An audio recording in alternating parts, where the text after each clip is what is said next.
We're going to get in there with Secret Teachings of All Ages, Manly P. Hall. Of patristic philosophy. Briefly described, Neoplatonism is a philosophic code which conceives every physical or concrete body of doctrine to be merely the shell of a spiritual verity, which may be discovered through meditation. Hold on a minute. Okay.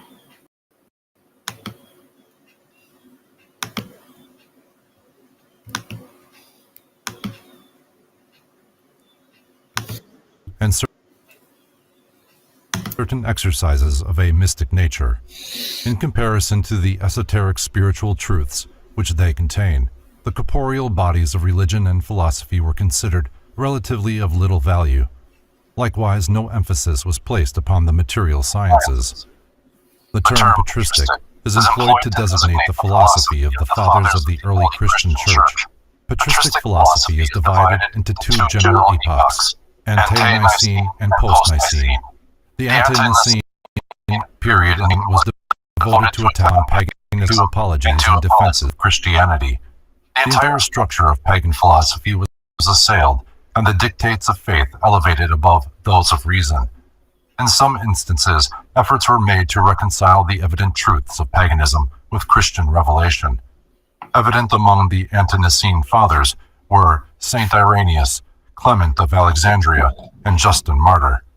In the post-Nicene period, more emphasis was placed upon the unfoldment of Christian philosophy along Platonic and Neoplatonic lines, resulting in the appearance of many strange documents of a lengthy, rambling, and ambiguous nature, nearly all of which were philosophically unsound. The post-Nicene philosophers included Athanasius, Gregory of Nyssa, and Cyril of Alexandria. The patristic school is notable for its emphasis upon the supremacy of man throughout the universe. Man was conceived to be a separate and divine creation, a crowning achievement of deity and an exception to the suzerainty of natural law. To the patristics, it was inconceivable that there should ever exist another creature so noble, so fortunate, or so able as man, for whose sole benefit and edification all the kingdoms of nature were primarily created. Patristic philosophy culminated in Augustinianism, which may be best defined as Christian Platonism, opposing the Pelagian doctrine that man is the author of his own salvation.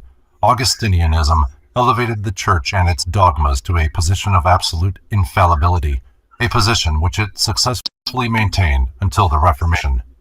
Gnosticism, a system of emanationism, interpreting Christianity in terms of Greek, Egyptian, and Persian metaphysics, appeared in the later part of the 1st century of the Christian era.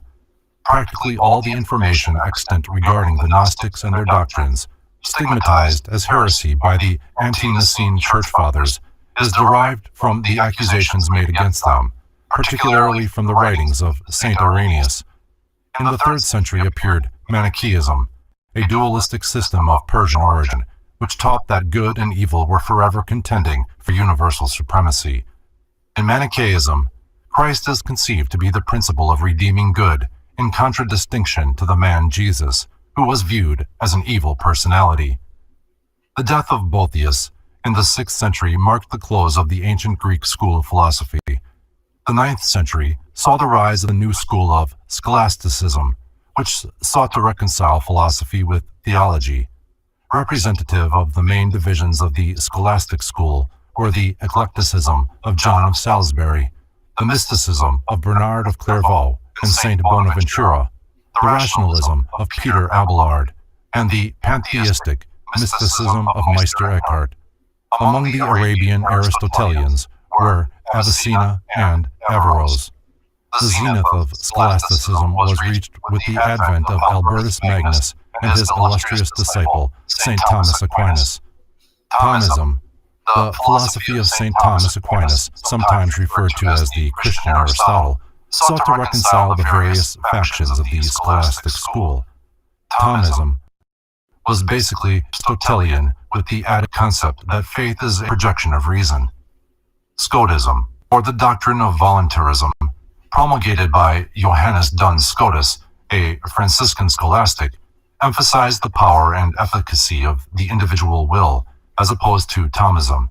The outstanding characteristic of scholasticism was its fanatic effort to cast all European thought in an Aristotelian mold. Eventually, the schoolmen descended to the level of mere wordmongers who picked the words of Aristotle so clean that nothing but the bones remained. It was this decadent school of meaningless verbiage against which Sir Francis Bacon directed his bitter shafts of irony and which he relegated to the potter's field of discarded notions. The Baconian, or inductive system of reasoning, whereby facts are arrived at by a process of observation and verified by experimentation, cleared the way for the schools of modern science. Bacon was followed by Thomas Hobbes, for some time his secretary, who held mathematics to be the only exact science and thought to be essentially a mathematical process. Hobbes declared matter to be the only reality, and scientific investigation to be limited to the study of bodies, the phenomena relative to their probable causes, and the consequences which flow from them under every variety of circumstance. Hobbes laid special stress upon the significance of words, declaring understanding to be the faculty of perceiving the relationship between words and the objects for which they stand. Having broken away from the scholastic and theological schools, post-Reformation or modern philosophy experienced a most prolific growth among many diverse lines. According to humanism, man is the measure of all things. Rationalism makes the reasoning faculties the basis of all knowledge. Political philosophy holds that man must comprehend his natural, social, and national privileges. Empiricism declares that alone to be true which is demonstrable by experiment or experience. Moralism emphasizes the necessity of right conduct as a fundamental philosophic tenet. Idealism asserts the reality of the universe to be superphysical, either mental or psychical. Realism, the reverse, and phenomenalism restricts knowledge to facts or events which can be scientifically described or explained. The most recent developments in the field of philosophic thought are behaviorism and neorealism. The former estimates the intrinsic characteristics through an analysis of behavior. The latter may be summed up as the total extinction of idealism. Baruch de Spinoza, the eminent Dutch philosopher, conceived God to be a substance absolutely self-existent and needing no other conception besides itself to render it complete and intelligible. The nature of this being was held by Spinoza to be comprehensible only through its attributes, which are extension and thought. These combine to form an endless variety of aspects or modes. The mind of man is one of the modes of infinite thought, the body of man one of the modes of infinite extension. Through reason, man is enabled to elevate himself above the illusionary world of the senses and find eternals in perfect union with the divine essence. Spinoza, it has been said, deprived God of all personality, making deity synonymous with the universe. German philosophy had its inception with Gottfried Wilhelm von Leibniz, whose theories are permeated with the qualities of optimism and idealism. Leibniz's criteria of sufficient reason revealed to him the insufficiency of Descartes' theory of extension, and he therefore concluded that substance itself contained an inherent power in the form of an incalculable number of separate and all-sufficient units. Matter, reduced to its ultimate particles, ceases to exist as a substantial body, being resolved to a mass of immaterial ideas or metaphysical units of power, to which Leibniz applied the term monad. Thus, the universe is composed of an infinite number of separate monadic entities, unfolding spontaneously through the objectification of innate active qualities. All things are conceived as consisting of single monads of varying magnitudes or of aggregations of these bodies, which may exist as physical, emotional, mental, or spiritual substances. God is the first and greatest monad. The spirit of man is an awakened monad in contradistinction to the lower kingdoms, whose governing monadic powers are in a semi-dormant state. The Ptolemaic scheme of the universe. From an old print, courtesy of Carl Oscar Borg.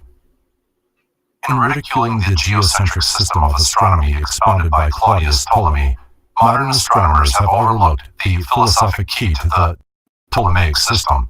The universe of Ptolemy is a diagrammatic representation of the relationships existing between the various divine and elemental parts of every creature, and is not concerned with astronomy as that science is now comprehended. In the above figure, special attention is called to the three circles of zodiacs surrounding the orbits of the planets. These zodiacs represent the threefold spiritual constitution of the universe.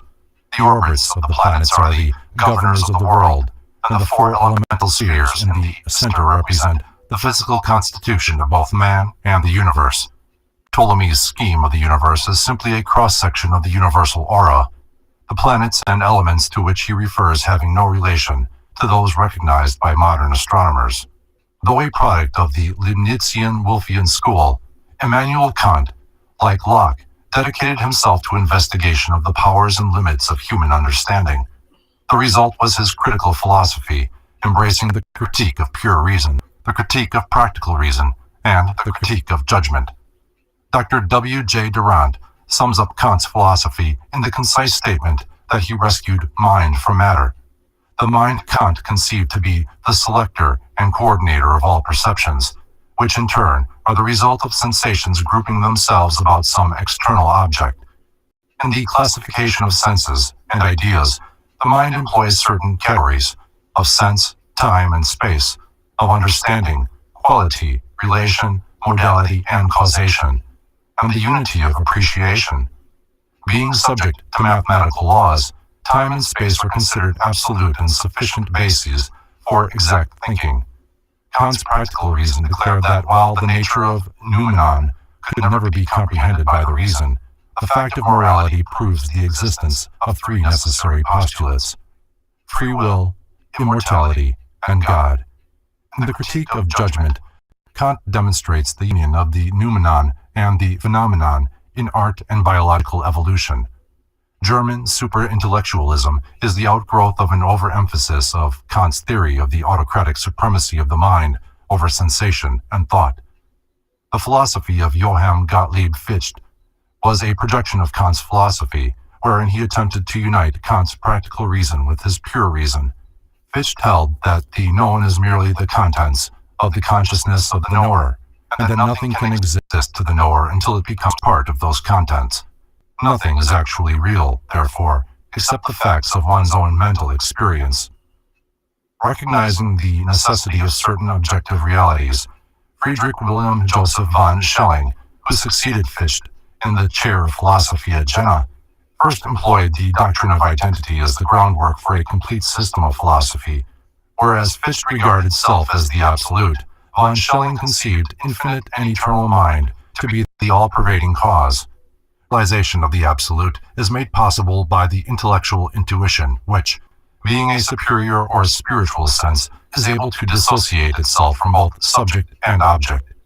Kant's categories of space and time von Schelling conceived to be positive and negative respectively, and material existence the result of the reciprocal action of these two expressions.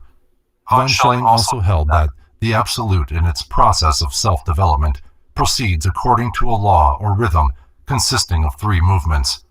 The first, a reflective movement, is the attempt of the infinite to embody itself in the finite. The second, that of subsumption, is the attempt of the absolute to return to the infinite after involvement in the finite. The third, that of reason, is the neutral point wherein the two former movements are blended. George Wilhelm Friedrich Hegel considered the intellectual intuition of von Schelling to be philosophically unsound, and hence turned his attention to the establishment of a system of philosophy based upon pure logic. Of Hegel, it has been said that he began with nothing, and showed with logical precision how everything had proceeded from it in logical order. Hegel elevated logic to a position of supreme importance, in fact, as a quality of the absolute itself. God, he conceived to be a process of unfolding, which never attains to the condition of unfoldment. In like manner, thought is without either beginning or end. Hegel further believed that all things owe their existence to their opposites, and that all opposites are actually identical. Thus, the only existence is the relationship of opposites to each other, through whose combinations new elements are produced, as the divine mind is an eternal process of thought never accomplished, Hegel assails the very foundation of theism, and his philosophy limits immortality to the overflowing deity alone. Evolution is consequently the never-ending flow of divine consciousness out of itself. All creation, though continually moving, never arrives at any state other than that of ceaseless flow. Johann Friedrich Herbart's philosophy was a realistic reaction from the idealism of Fichte and von Schelling. To Herbart, the true basis of philosophy was the great mass of phenomena continually moving through the human mind. Examination of phenomena, however, demonstrates that a great part of it is unreal, at least incapable of supplying the mind with actual truth. To correct the false impressions caused by phenomena and discover reality, Herbart believed it necessary to resolve phenomena into separate elements, for reality exists in the element and not in the whole. He stated that objects can be classified by three general terms: thing, matter, and mind. The first, a unit of several properties; the second, an existing object; the third, a self-conscious being. All three notions give rise, however, to certain contradictions with whose solution Herbart is primarily concerned. For example, consider matter. Though capable of filling space, if reduced to its ultimate state, it consists of incomprehensibly minute units of divine energy, occupying no physical space whatsoever. The Tree of Classical Mythology, from Hort's The New Pantheon. Before a proper appreciation of the deeper scientific aspects of Greek mythology is possible, it is necessary to organize the Greek pantheon and arrange its gods, goddesses, and various superhuman hierarchies in concatenated order. Proclus, the great Neoplatonist, in his commentaries on the theology of Plato, gives an invaluable key to the serious deities in relation to the first cause and the inferior powers emanating from themselves. When thus arranged, the divine hierarchies may be likened to the branches of a great tree. The roots of this tree are firmly embedded in unknowable being.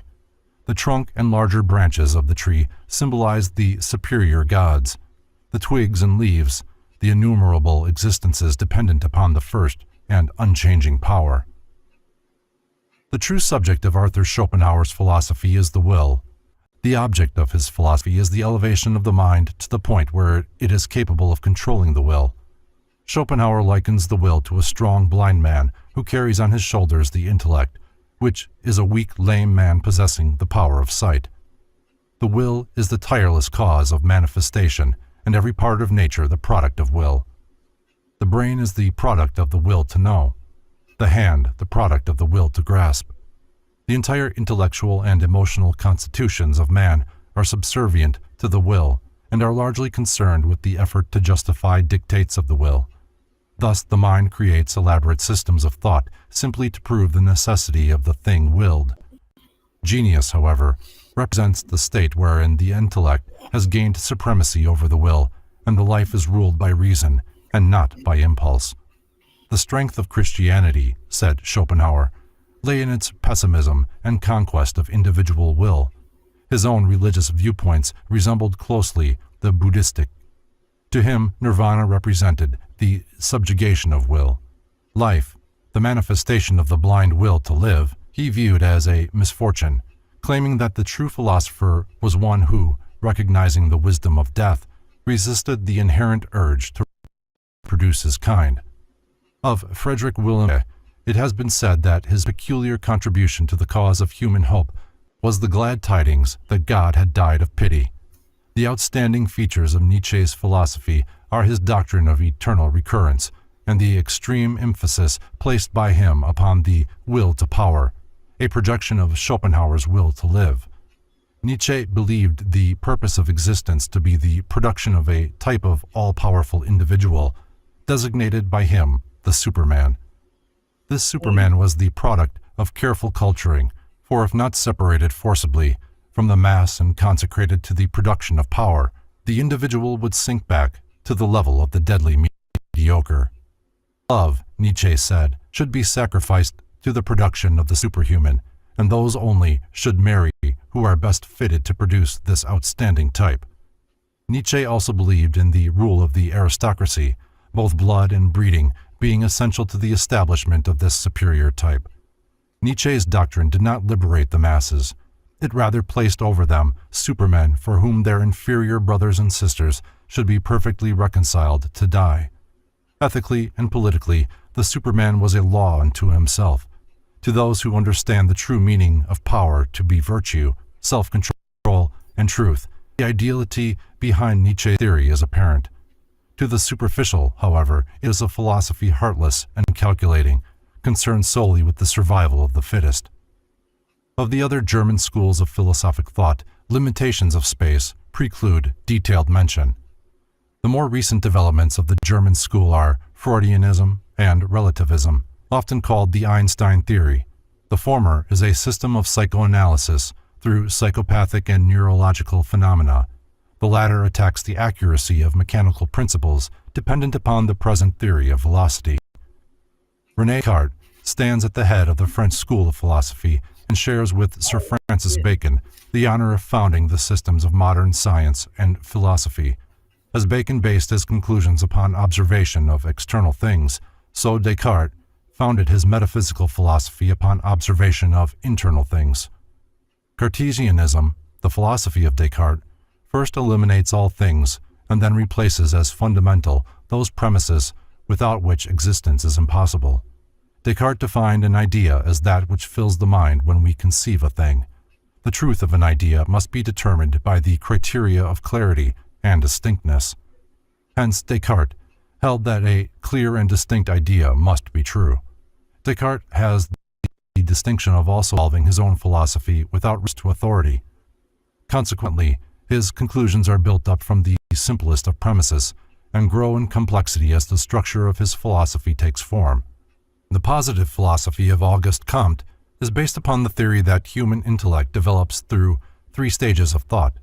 The first and lowest stage is theological, the second metaphysical, and the third and highest positive. Thus, theology and metaphysics are the feeble intellectual efforts of humanity's child mind, and positivism is the mental expression of the adult intellect. In his Cours de philosophie positive, Comte writes, "If final, the positive state, the mind has given over the vain search after absolutions, the origin and destination of the universe, and the causes of phenomena, and applies itself to the study of their laws, that is, their invariable relations of succession and resemblance. Reasoning and observation, duly combined, are the means of this knowledge." Comte's theory is described as an enormous system of materialism. According to Comte, it was formerly said that the heavens declare the glory of God, but now they only recount the glory of Newton and Laplace. Among the French schools of philosophy are traditionalism, often applied to Christianity, which esteems tradition as the proper foundation for philosophy. The sociological school, which regards humanity as one vast social organism. The encyclopedists, whose efforts to classify knowledge according to the Baconian system revolutionized European thought. Voltaireism, which assailed the divine origin of the Christian faith and adopted an attitude of extreme skepticism toward all matters pertaining to theology, and Neocriticism, a French revision of the doctrines of Immanuel Kant. Henri Bergson, the intuitionalist, undoubtedly the greatest living French philosopher, presents a theory of mystic anti-intellectualism founded upon the premise of creative evolution. His rapid rise to popularity is due to his appeal to the finer sentiments in human nature, which rebel against the hopelessness and helplessness of materialistic science and realistic philosophy. Bergson sees God as life continually struggling against the limitation of matter. He even conceives the possible victory of life over matter, and in time, the annihilation of death. Applying the Baconian method to the mind, John Locke, the great English philosopher, declared that everything which passes through the mind is a legitimate object of mental philosophy, and that these mental phenomena are as real and valid as the objects of any other science. In his investigations of the origin of phenomena, Locke departed from the Baconian requirement that it was first necessary to make a natural history of facts. The mind was regarded by Locke to be blank until experience is inscribed upon it. Thus, the mind is built up of received impressions plus reflection. The soul, Locke believed to be incapable of apprehension of deity, and man's realization or cognition of God to be merely an inference of the reasoning faculty. David Hume was the most enthusiastic and also the most powerful of the disciples of Locke. Attacking Locke's sensationalism, Bishop George Berkeley substituted for it a philosophy founded on Locke's fundamental premises, but which he developed as a system of idealism. Berkeley held that ideas are the real objects of knowledge. He declared it impossible to adduce proof that sensations are occasioned by material objects. He also attempted to prove that matter has no existence. Berkeleyanism holds that the universe is permeated and governed by mind. Thus, the belief in the existence of material objects is merely a mental condition, and the objects themselves may well be fabrications of the mind. At the same time, Berkeley considered it worse than insanity to question the accuracy of perceptions, for if the power of the perceptive faculties be questioned, man is reduced to a creature incapable of knowing, estimating, or realizing anything whatsoever. In the associationalism of Hartley and Hume was advanced the theory that the association of ideas is the fundamental principle of psychology and the explanation for all mental phenomena. Hartley held that if a sensation be repeated several times, there is a tendency towards its spontaneous repetition, which may be awakened by association with some other idea even though the object causing the original reaction be absent. The utilitarianism of Jeremy Bentham, Archdeacon Paley, and James and John Stuart Mill declares that to be the greatest good which is the most useful to the greatest number. John Stuart Mill believed that if it is possible through sensation to secure knowledge of the properties of things, it is also possible through a higher state of the mind, that is, intuition or reason, to gain a knowledge of the true substance of things. Darwinism is the doctrine of natural selection and physical evolution. It has been said of Charles Robert Darwin that he determined to banish spirit altogether from the universe and make the infinite and omnipresent mind itself synonymous with the all-pervading powers of an impersonal nature. Agnosticism and Neo-Hegelianism are also noteworthy products of this period of philosophic thought. The former is the belief that the nature of ultimates is unknowable, the latter an English and American revival of Hegel's idealism. Dr. W. J. Durant declares that Herbert Spencer's great work, First Principles, made him almost at once the most famous philosopher of his time. Spencerianism is a philosophic positivism which describes evolution as an ever-increasing complexity with equilibrium at its highest possible state. According to Spencer, life is a continuous process from homogeneity to heterogeneity and back from heterogeneity to homogeneity. Life also involves the continual adjustment of internal relations to external relations. Most famous of all Spencer's aphorisms is his definition of deity. God is infinite intelligence, infinitely diversified through infinite time and infinite space, manifesting through an infinitude of ever-evolving individualities. The universality of the law of evolution was emphasized by Spencer, who applied it not only to the form, but also to the intelligence behind the form. In every manifestation of being, he recognized the fundamental tendency of unfoldment from simplicity to complexity, observing that when the point of equilibrium is reached, it's followed by that process of dissolution. According to Spencer, however, disintegration took place only that reintegration might follow upon a higher level of being. The chief position in the Italian school of philosophy should be awarded to Giordano Bruno, who, after enthusiastically accepting Copernicus's theory that the sun is the center of the solar system, declared the sun to be a star, and all the stars to be suns. In Bruno's time, the earth was regarded as the center of all creation. Consequently, when he thus relegated the world and man to an obscure corner in space, the effect was cataclysmic. For the heresy of affirming a multiplicity of universes and conceiving cosmos to be so vast that no single creed could fill it, Bruno paid the forfeit of his life. A Christian Trinity, from Hone's Ancient Mysteries Described. In an effort to set forth an appropriate figure, the Christian doctrine of the Trinity, it was necessary to devise an image in which the three persons, Father, Son, and Holy Ghost were separate and yet one. In different parts of Europe may be seen figures similar above, wherein three faces are united in one head. This is a legitimate method of, for to those able to realize the sacred significance of the threefold head, a great mystery is revealed.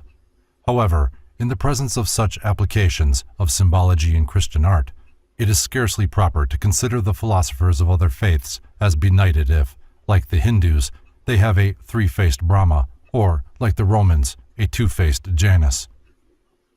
Vicoism is a philosophy based upon the conclusions of Giovanni Battista Vico, who held that God controls his world, not miraculously, but through natural law. The laws by which men rule themselves, Vico declared, issue from a spiritual source within mankind, which is en rapport with the law of the deity. Hence, material law is of divine origin and reflects the dictates of the spiritual father. The philosophy of ontologism, developed by Vincenzo Gioberti, generally considered more as a theologian than a philosopher, posits God as the only being and the origin of all knowledge, knowledge being identical with deity itself. God is consequently called being. All other manifestations instances.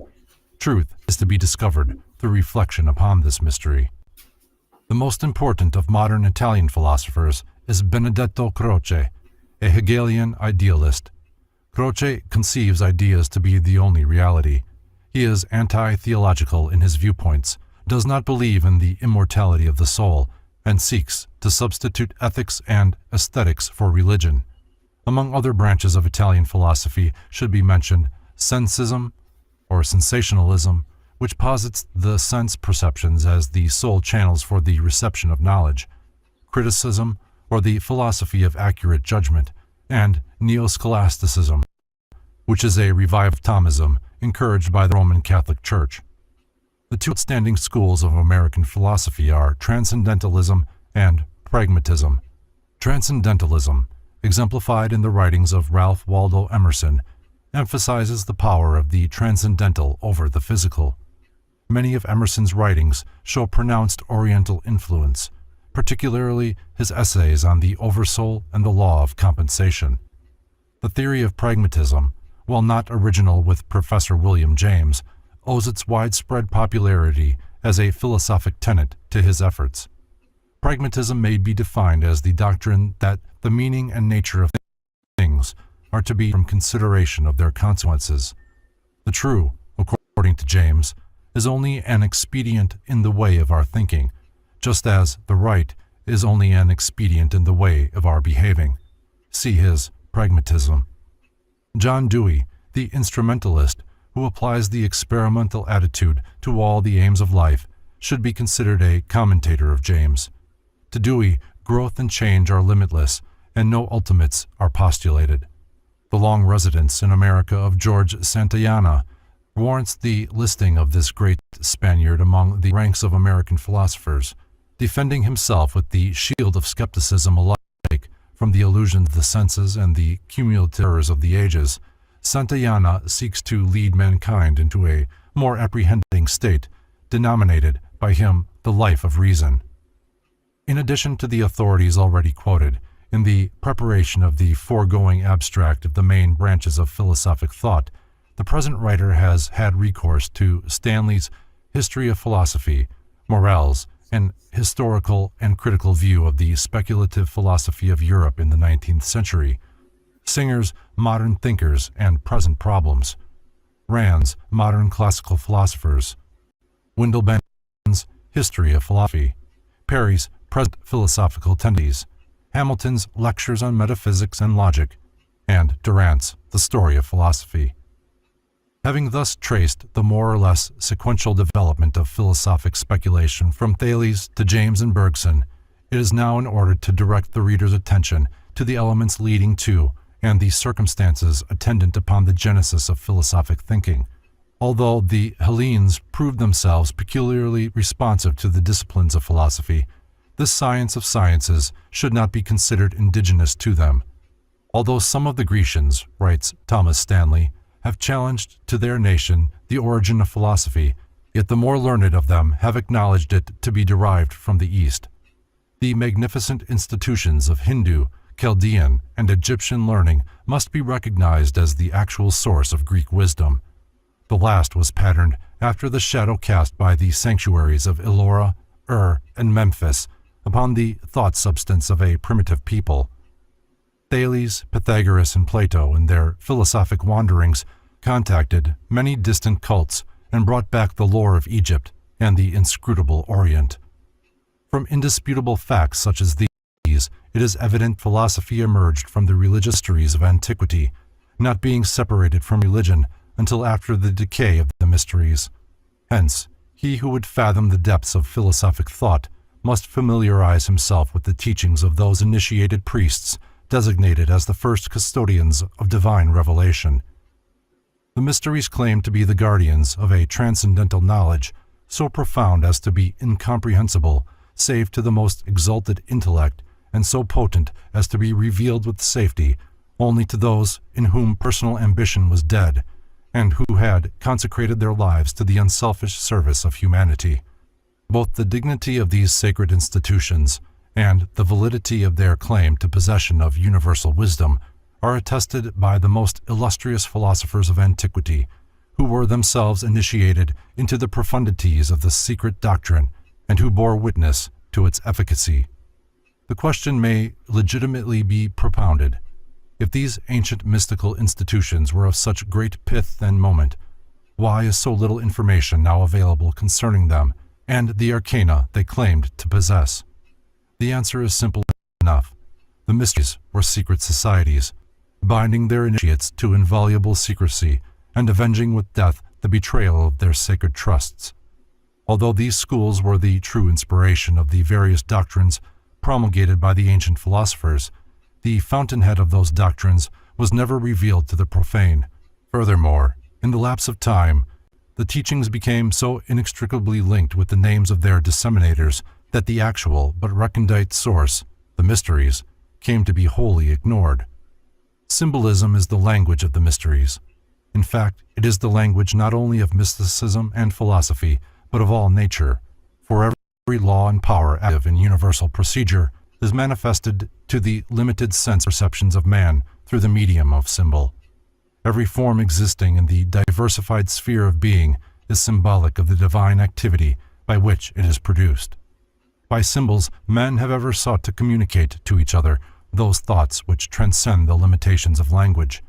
Rejecting man-conceived dialects as inadequate and unworthy to perpetuate divine ideas, the mysteries thus chose symbolism as a far more ingenious and ideal method of preserving their transcendental knowledge. In a single figure, a symbol may both reveal and conceal, for to the wise, the subject of the symbol is obvious, while to the ignorant the figure remains inscrutable.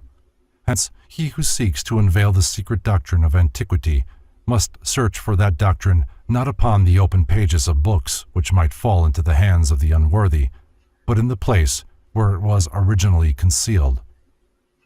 Far-sighted were the initiates of antiquity. They realized that nations come and go, that empires rise and fall, and that the golden ages of art, science, and idealism are succeeded by the dark ages of superstition. With the needs of posterity foremost in mind, the sages of old went to inconceivable extremes to make certain that their knowledge should be preserved. They engraved it upon the face of mountains and concealed it within the measurements of colossal images, each of which was a geometric marvel. Their knowledge of chemistry and mathematics they hid within mythologies, which the ignorant would perpetuate, or in the spans and arches of their temples, which time has not entirely obliterated. They wrote in characters that neither the vandalism of men nor the ruthlessness of the elements could completely efface.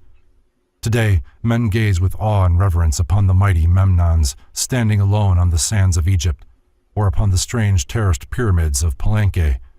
Mute testimonies these are of the lost arts and sciences of antiquity, and concealed wisdom must retain until this race has learned to read the universal language.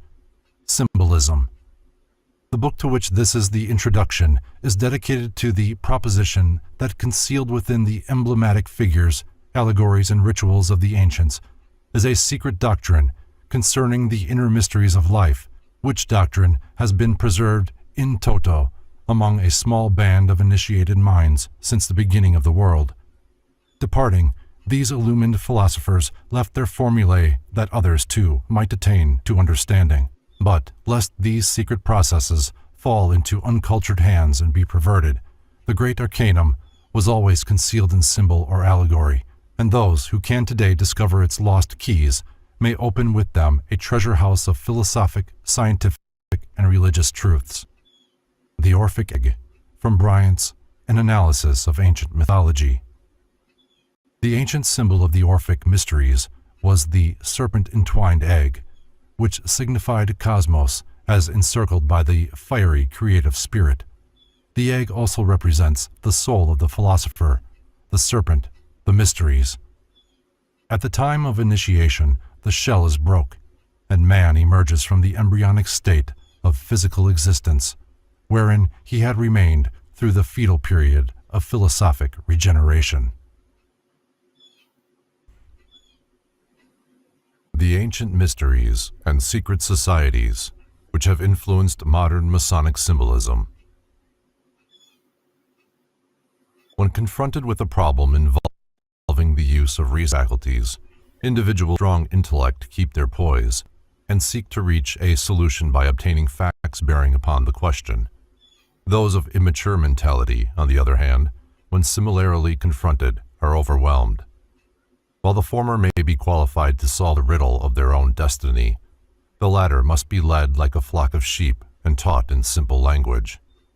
They depend mostly entirely upon the ministrations of the shepherd.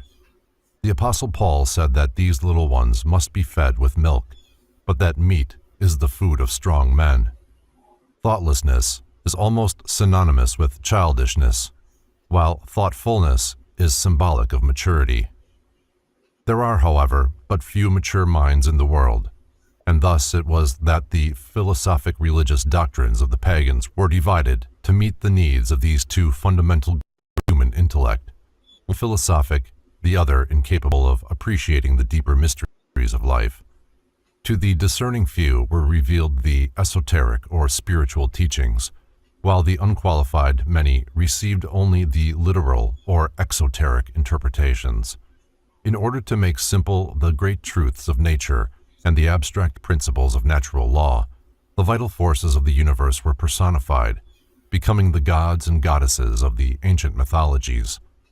While the ignorant multitudes brought their offerings to the altars of Priapus and Pan, deities representing the procreative energies, recognized in these marble statues only symbolic concretions of great abstract truths. In all cities of the ancient world were temples for public worship and offering. In every community also were philosophers and mystics, deeply versed in nature's lore. These individuals were usually banded together, forming seclusive, philosophic and religious schools.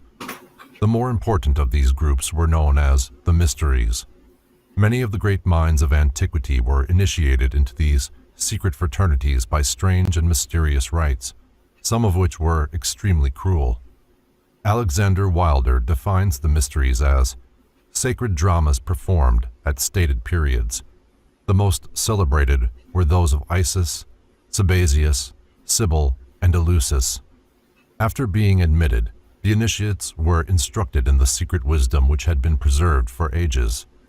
Plato, an initiate of one of these sacred orders, was severely criticized because, in his writings, he revealed to the public many of the secret philosophic principles of the mysteries.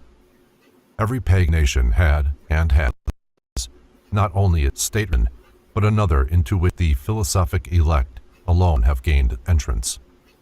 Many of these ancient cults vanished from the earth without revealing their secrets, but a few have survived the test of the ages, and their mysterious symbols are still preserved. Much of the ritualism of Freemasonry is based on the trials to which candidates were subjected by the ancient hierophants before the keys of wisdom were entrusted to them. Few realize the extent to which the ancient secret schools influenced contemporary intellects and, through those minds, posterity. Robert McCoy, 33rd degree, in his General History of Freemasonry, pays a magnificent tribute to the part played by the ancient mysteries in the rearing of the edifice of human culture. He says, in part, "It appears that all the perfection of civilization and all the advancement made in philosophy, science, and art among the ancients are due to those institutions which, under the veil of mystery, sought to illustrate the sublimest truths of religion, morality, and virtue, and impress them on the hearts of their disciples. Their chief object was to teach the doctrine of one God, the resurrection to eternal life, the dignity of the human soul, and to lead the people to see the shadow of the deity in the beauty, magnificence, and splendor of the universe." With the decline of virtue, which has preceded the destruction of every nation of history, the mysteries became perverted. Sorcery took the place of the divine magic. Indescribable practices, such as the bacchanalia, were introduced, and perversion ruled supreme, for no institution can be any better than the members of which it is composed. In despair, the few who were true sought to preserve the secret doctrines from oblivion. In some cases they succeeded, but more often the arcanum was lost, and only the empty shell of the mysteries remained. Thomas Taylor has written, "Man is naturally a religious animal. From the earliest dawning of his consciousness, man has worshipped and revered things as symbolic of the invisible, omnipresent, indescribable thing, concerning which he could discover practically nothing. The pagan mysteries opposed the Christians during the early centuries of their church, declaring that the new faith, Christianity, did not demand virtue and integrity as its for salvation." Celsus expressed himself on the subject in the following caustic terms: "That I do not, however, accuse the Christians more bitterly than truth compels, may be conjectured from hence, that the criers who call men to other mysteries proclaim as follows: Let him approach whose hands are pure, and whose words are wise. And again others proclaim, Let him approach who is pure from all wickedness, whose soul is not conscious of any evil, and who leads a just and upright life. And these things are claimed by those who promise a purification from error. Let now hear those who are called to the Christian mysteries. Whoever is a sinner, whoever is unwise, whoever is a fool, and whoever, in short, is miserable, him the kingdom of God will receive. Do you not therefore call a sinner, an unjust man, a thief, a housebreaker, a wizard, one who is sacrilegious, and a robber of sepulchres? What other persons would the crier nominate? Who should call robbers together? It was not the true faith of the early Christian mystics that Celsus attacked, but the false forms that were creeping in even during his 100% accurate. day.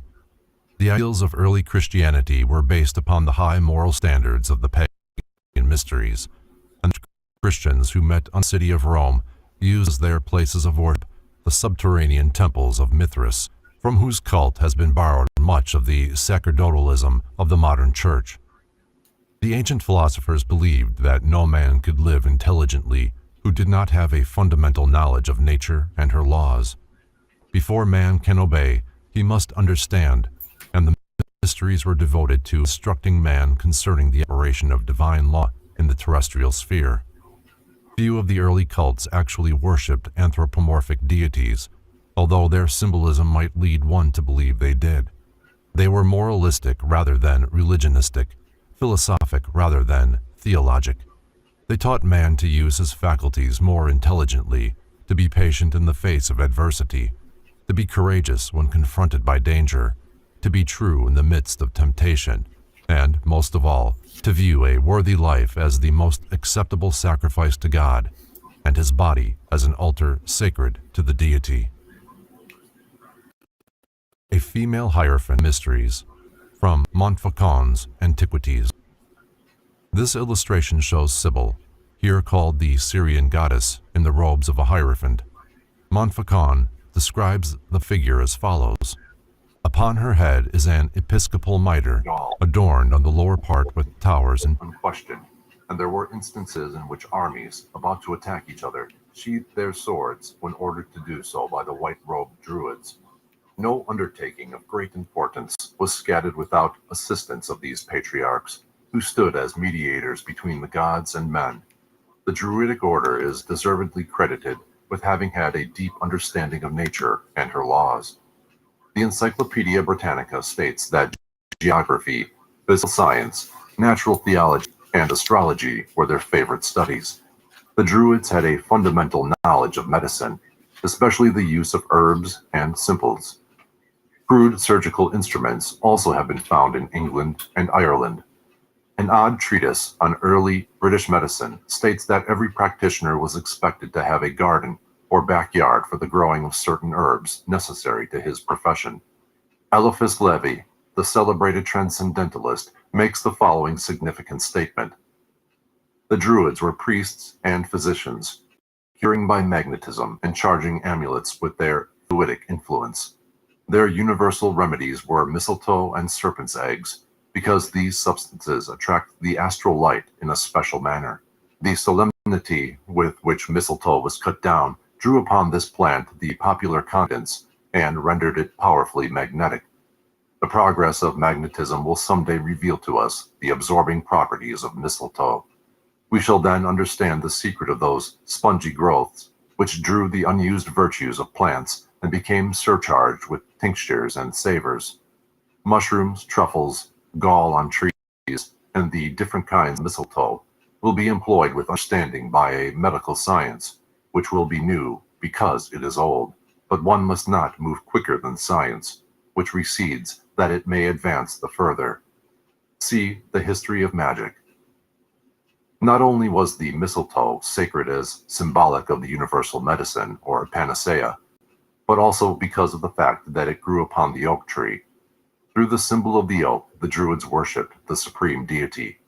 Therefore, anything growing upon that tree was sacred to him. At certain seasons, according to the positions of the sun, moon, and stars, the archdruid climbed the oak tree mistletoe with a golden sickle consecrated for that service.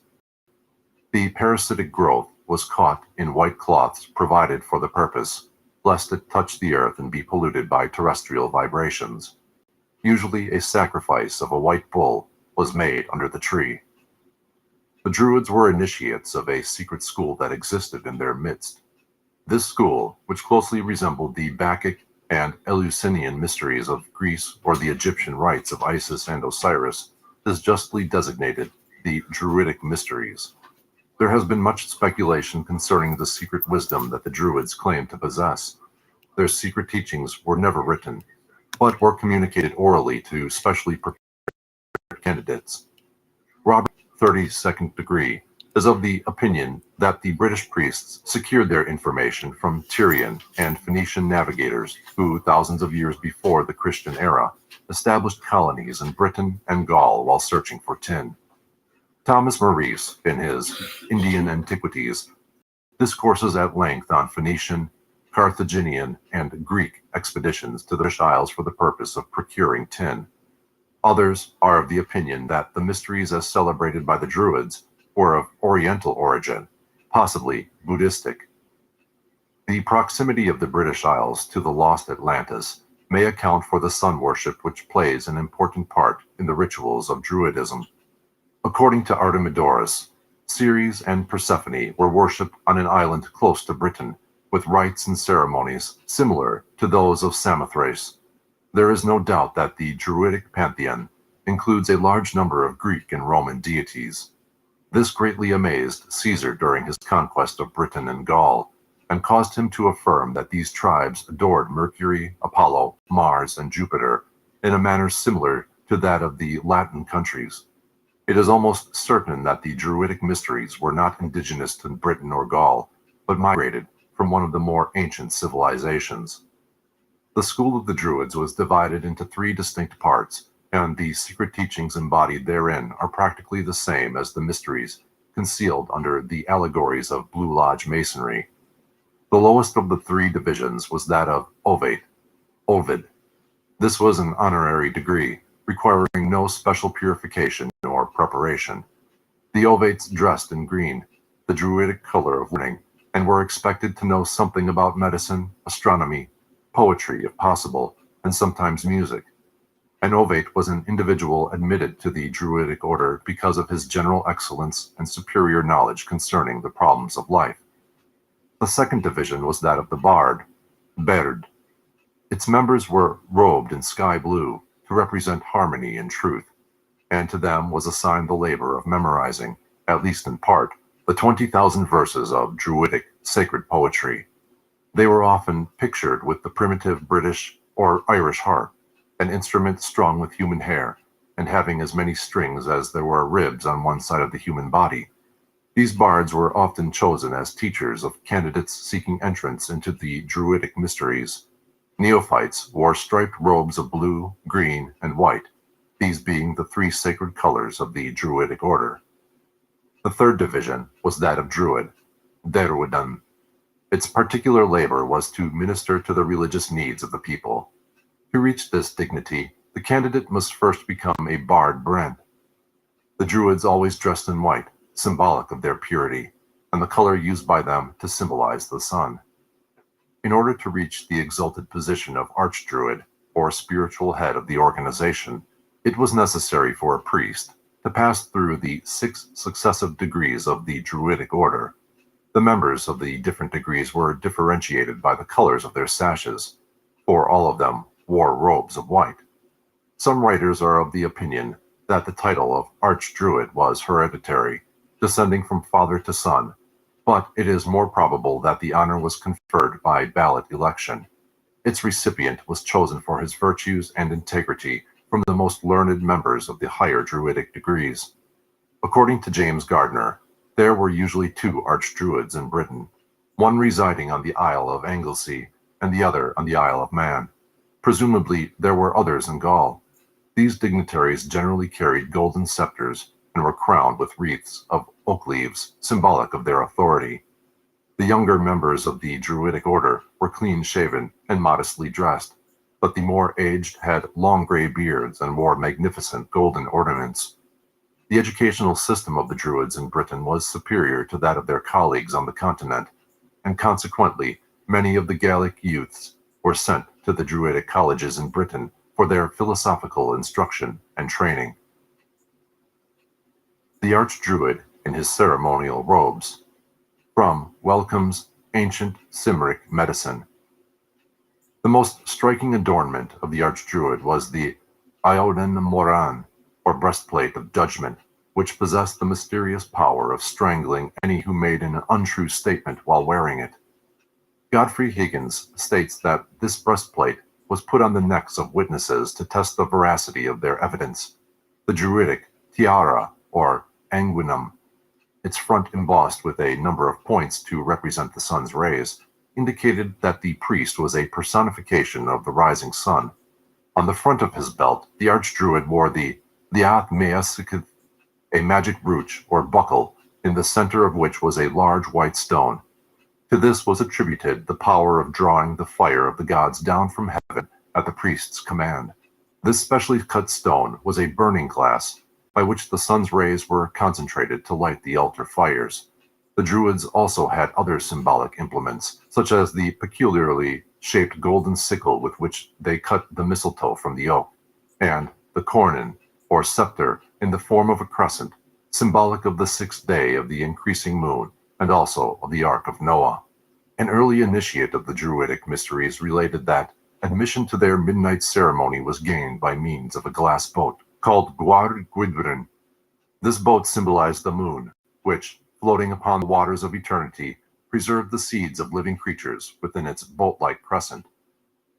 Eliphas Levi states that the Druids lived in strict abstinence, studied the natural sciences, preserved the deepest secrecy, and admitted new members only after long probationary periods. Many of the priests of the order lived in buildings not unlike the monasteries of the modern world. They were associated in groups like ascetics of the Far East. Although celibacy was not demanded of them, few married. Many of the Druids retired from the world and lived as recluses in caves, in rough stone houses, or in little shacks built in the depths of a forest. Here they prayed and meditated, emerging only to perform their religious duties. James Freeman Clarke, in his 10 Great Religions, describes the belief of the Druids as follows. The Druids believed in 3 worlds and in transmigration from one to the other. In a world above this, in which happiness predominated, a world below, of misery, and this present state. This transmigration was to punish and reward, and also to purify the soul. In the present world, said they, good and evil are so exactly balanced that man has the utmost freedom and is able to choose or reject either. The Welsh triads tell us there are 3 objects of metempsychosis: to collect into the soul the properties of all being, to acquire a knowledge of all things, and to get power to conquer evil. There are also, they say, 3 kinds of knowledge: knowledge of the nature of each thing, of its cause, and its influence. There are 3 things which continually grow less: darkness, falsehood, and death. There are 3 which constantly increase: light, life, and truth. Like nearly all schools of the mysteries, teachings of the Druids were divided into 2 distinct sections.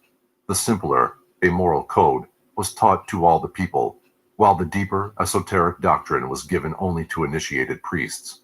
To be admitted to the order, a candidate was required to be of good family and of high moral character. No important secrets were entrusted to him until he had been tempted in many ways and his strength of character severely tried. The Druids taught the people of Britain and Gaul concerning the immortality of the soul. They believed in transmigration and apparently in reincarnation. They borrowed in one life, promising to pay back in the next. They believed in a purgatorial type of hell where they would be purged of their sins, afterward passing on to the happiness of unity with the gods. The Druids taught that all men would be saved, but that some must return to earth many times to learn the lessons of human life and to overcome the inherent evil of their own natures. Before a candidate was entrusted with the secret doctrines of the Druids, he was bound with a vow of secrecy. These doctrines were imparted only in the depths of forests and in the darkness of caves. In these places, far from the haunts of men, the neophyte was instructed concerning the creation of the universe, the personalities of the gods, the laws of nature, the secrets of occult medicine, the mysteries of the celestial bodies, and the rudiments of magic and sorcery. The Druids had a great number of feast days. The new and full moon and the 6th day of the moon were sacred periods. It is believed that initiations took place only at the 2 solstices and the 2 equinoxes. At dawn of the 25th day of December, the birth of the sun god was celebrated. The secret teachings of the Druids are said by some to be tinctured with Pythagorean philosophy. The Druids had a Madonna, or Virgin Mother, with a child in her arms, who was sacred to their mysteries, and their sun god was resurrected at the time of the year corresponding to that which modern Christians celebrate Easter. Both the cross and the serpent were sacred to the Druids, who made the former by cutting off all the branches of an oak tree and fastening one of them to the main trunk in the form of the letter T. This oaken cross became symbolic of their superior deity. They also worshipped the sun, moon, and stars. The moon received their special veneration. Caesar stated that Mercury was one of the chief deities of the Gauls. The Druids are believed to have worshipped Mercury under the similitude of a stone cube. They also had great veneration for the nature spirits, fairies, gnomes, and undines, little creatures of the forests and rivers, to whom many offerings were made.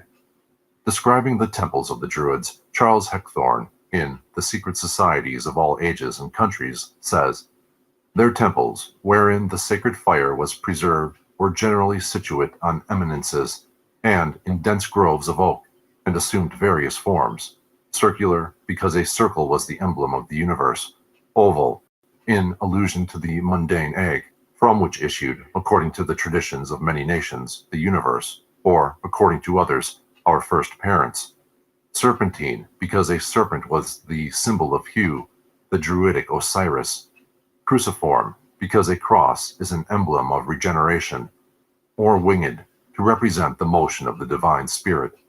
Their chief deities were reducible to 2, a male and a female, the great father and mother, Hu and Ceridwen, distinguished by the same characteristics as belonging to Osiris and Isis, Bacchus and Ceres, or any other supreme god and goddess representing the 2 principles of all being." Godfrey Higgins states that Hu, the mighty, regarded as the first settler of Britain, came from a place which the Welsh triads call the Summer Country, the present site of Constantinople. Albert Pike says that the lost world of Masonry is concealed in the name of the Druid god Hu. The meager information extant concerning the secret initiations of the Druids indicates a decided similarity between their mystery school and the schools of Greece and Egypt. Hu, the sun god, was murdered and, after a number of strange ordeals and mystic rituals, was restored to life. There were 3 degrees of the Druidic mysteries, but few successfully passed them all. The candidate was buried in a coffin, as symbolic of the death of the sun god. The supreme test, however, was being sent out to sea in an open boat. While undergoing this ordeal, many lost their lives. Taliesin, an ancient scholar who passed through the mysteries, describes the initiation of the open boat and favors pagan idolatry. The few who passed this 3rd degree were said to have been born again and were instructed in the secret and hidden truths which the Druid priests had preserved from antiquity. From these initiates were chosen many of the dignitaries of the British religious and political world. For further details, see Faber's Pagan Idolatry, Albert Pike's Morals and Dogma, and Godfrey Higgins' Celtic Druids. The Rites of Mithras. When the Persian mysteries immigrated into southern Europe, they were quickly assimilated by the Latin mind. The cult grew rapidly, especially among the Roman soldiery, and during the Roman wars of conquest, the teachings were carried by the legionnaires to nearly all parts of Europe. So powerful did the cult of Mithras become that at least one Roman emperor was initiated into the order, which met in caverns under the city of Rome. Concerning the spread of this mystery school through different parts of Europe, C.W. King, in his Gnostics and Their Remains, says, Mithraic bas-reliefs cut on the faces of rocks or on stone tablets still abound in the countries formerly the western provinces of the Roman Empire. Many exist in Germany, still more in France, and in this island, Britain, they have often been discovered on the line of the Picts Wall and the noted one at Bath. Alexander Wilder, in his Philosophy and Ethics of the Zoroasters, states that Mithras is the Zend title for the sun, and he is supposed to dwell within that shining orb. Mithras has a male and a female aspect, though not himself androgynous. As Mithras, he is the Ford of the sun, powerful and radiant, and most magnificent of the Izads or genii of the sun. As Mithra, this deity represents the female principle. The mundane universe is recognized as her symbol. She represents nature as receptive and terrestrial, and as fruitful only when bathed in the glory of the solar orb. The Mithraic cult is a simplification of the more elaborate teachings of Zarathustra, or Zoroaster, the Persian fire magician.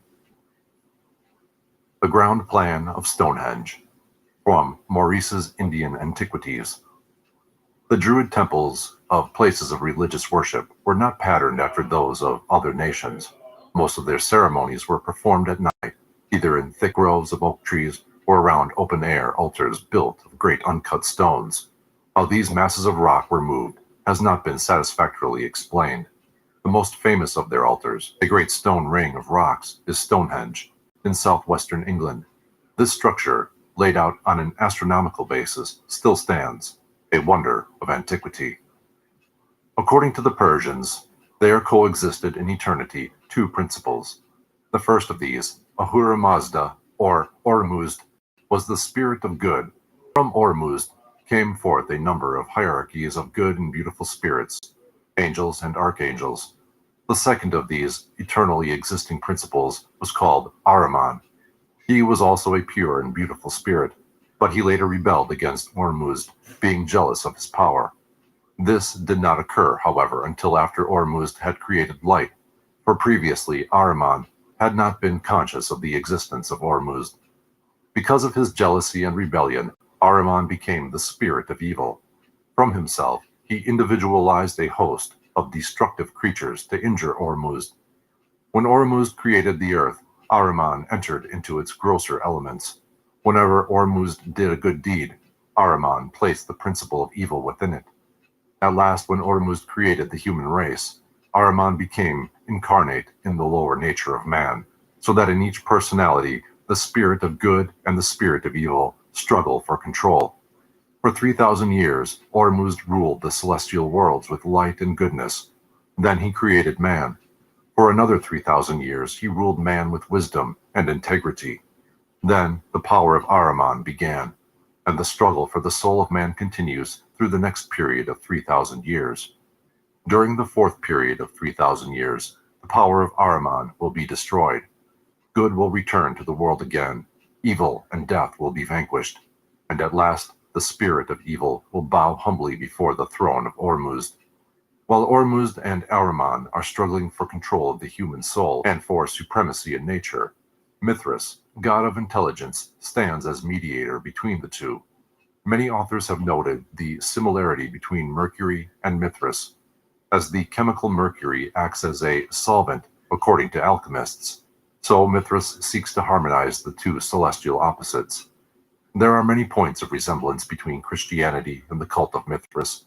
One of the reasons for this probably is that the Persian mystics invaded Italy during the 1st century after Christ, and the early history of both cults was closely interwoven. The Encyclopedia Britannica makes the following statement concerning the Mithraic and Christian mysteries. The fraternal and democratic spirit of the first communities, and their humble origin, the identification of the object of adoration with light and the sun, the legends of the shepherds with their gifts and adoration, the flood and the ark, the representation in art of the fiery chariot, the drawing of water from the rock, the use of bell and candle, holy water, and the communion, the sanctification of Sunday and of the 25th of December, the insistence on moral conduct, the emphasis placed on abstinence and self-control, the doctrine of heaven and hell, of primitive revelation, of the mediation of the Logos emanating from the divine, the atoning sacrifice, the constant warfare between good and evil, and the final triumph of the former, the immortality of the soul, the last judgment, the resurrection of the flesh, and the fiery destruction of the universe. These are some of the resemblances which, whether real or only apparent, enabled Mithraism to prolong its resistance to Christianity. Mithras slaying the bull. From Lundy's Monumental Christianity. The most famous sculpturings and reliefs of this prototokos show Mithras kneeling upon the recumbent form of a great bull, into whose throat he is driving a sword. The slaying of the bull signifies that the rays of the sun, symbolized by the sword, reveal at the vernal equinox the vital essences of the earth. The blood of the bull, which, pouring from the wound made by the sun god, fertilized the seeds of living things. Dogs were held sacred to the cult of Mithras, being symbolic of sincerity and trustworthiness. The Mithraics used the serpent as an emblem of Ahriman, the spirit of evil, and water rats were held sacred to him. The bull is esoterically the constellation of Taurus, the serpent its opposite in the zodiac, Scorpio. The sun, Mithras, entering into the side of the bull, slays the celestial creature and nourishes the universe with its blood. The rites of Mithras were performed in caves. Porphyry, in his Cave of the Nymphs, states that Zarathustra, or Zoroaster, was the first to consecrate a cave to the worship of God, because a cavern was symbolic of the earth, or the lower world of darkness. John P. Lundy, in his Monumental Christianity, describes the cave of Mithras as follows. But this cave was adorned with the signs of the zodiac, Cancer and Capricorn. The summer and winter solstices were chiefly conspicuous as the gates of souls descending into this life, or passing out of it in their ascent to the gods. Cancer being the gate of descent, and Capricorn of ascent. These are the two avenues of the immortals passing up and down from earth to heaven, and from heaven to earth. The so-called Chair of St. Peter in Rome was believed to have been used in one of the pagan mysteries, possibly that of Mithras, in whose subterranean grottos and votaries of the Christian mysteries met in the early days of their faith. In Anacalypsis, Godfrey Higgins writes that in 1662, while cleaning this sacred chair of Bar Jonas, the 12 labors of Hercules were discovered upon it, and that later the French discovered upon the same chair the Mohammedan Confession of Faith, written in Arabic. Initiation into the rites of Mithras, like initiation into many other ancient schools of philosophy, apparently consisted of 3 important degrees. Preparation for these degrees consisted of self-purification, the building up of the intellectual powers, and the control of the animal nature. In the first degree, the candidate was given a crown upon the point of a sword, and instructed in the mysteries of Mithras's hidden power. Probably he was taught that the golden crown represented his own spiritual nature, which must be objectified and unfolded before he could truly glorify Mithras, for Mithras was his own soul, standing as his mediator between Ormuzd, his spirit, and Ahriman, his animal nature. In the second degree, he was given the armor of intelligence and purity and sent into the darkness of subterranean pits to fight the beasts of lust, passion, and degeneracy. In the third degree, he was given a cape upon which were drawn or woven the signs of the zodiac and other astronomical symbols. After his initiations were over, he was hailed as one who had risen from the dead, was instructed in the secret teachings of the Persian mystics, and became a full-fledged member of the order. Candidates who successfully passed the Mithraic initiations were called lions, and were marked upon their foreheads with the Egyptian cross. Mithras himself is often pictured with the head of a lion and 2 pairs of wings. Throughout the entire ritual were repeated references to the birth of Mithras as the sun god, his sacrifice for man, his death that men might have eternal life, and lastly, his resurrection and the saving of all humanity by his intercession before the throne of Ormuzd. See Hekthorn. While the cult of Mithras did not reach the philosophic heights attained by Zarathustra, its effect upon the civilization of the Western world was far-reaching, for at one time, nearly all Europe was converted to its doctrines. Rome, in her intercourse with other nations, inoculated them with her religious principles, and many later institutions have exhibited Mithraic culture. The reference to the lion and the grip of the lion's paw in the Master Mason's degree have a strong Mithraic tinge and may easily have originated from this cult. A ladder of 7 rungs appears in the Mithraic initiation. Faber is of the opinion that this ladder was originally a pyramid of 7 steps. It is possible that the Masonic ladder with 7 rungs had its origin in this Mithraic symbol.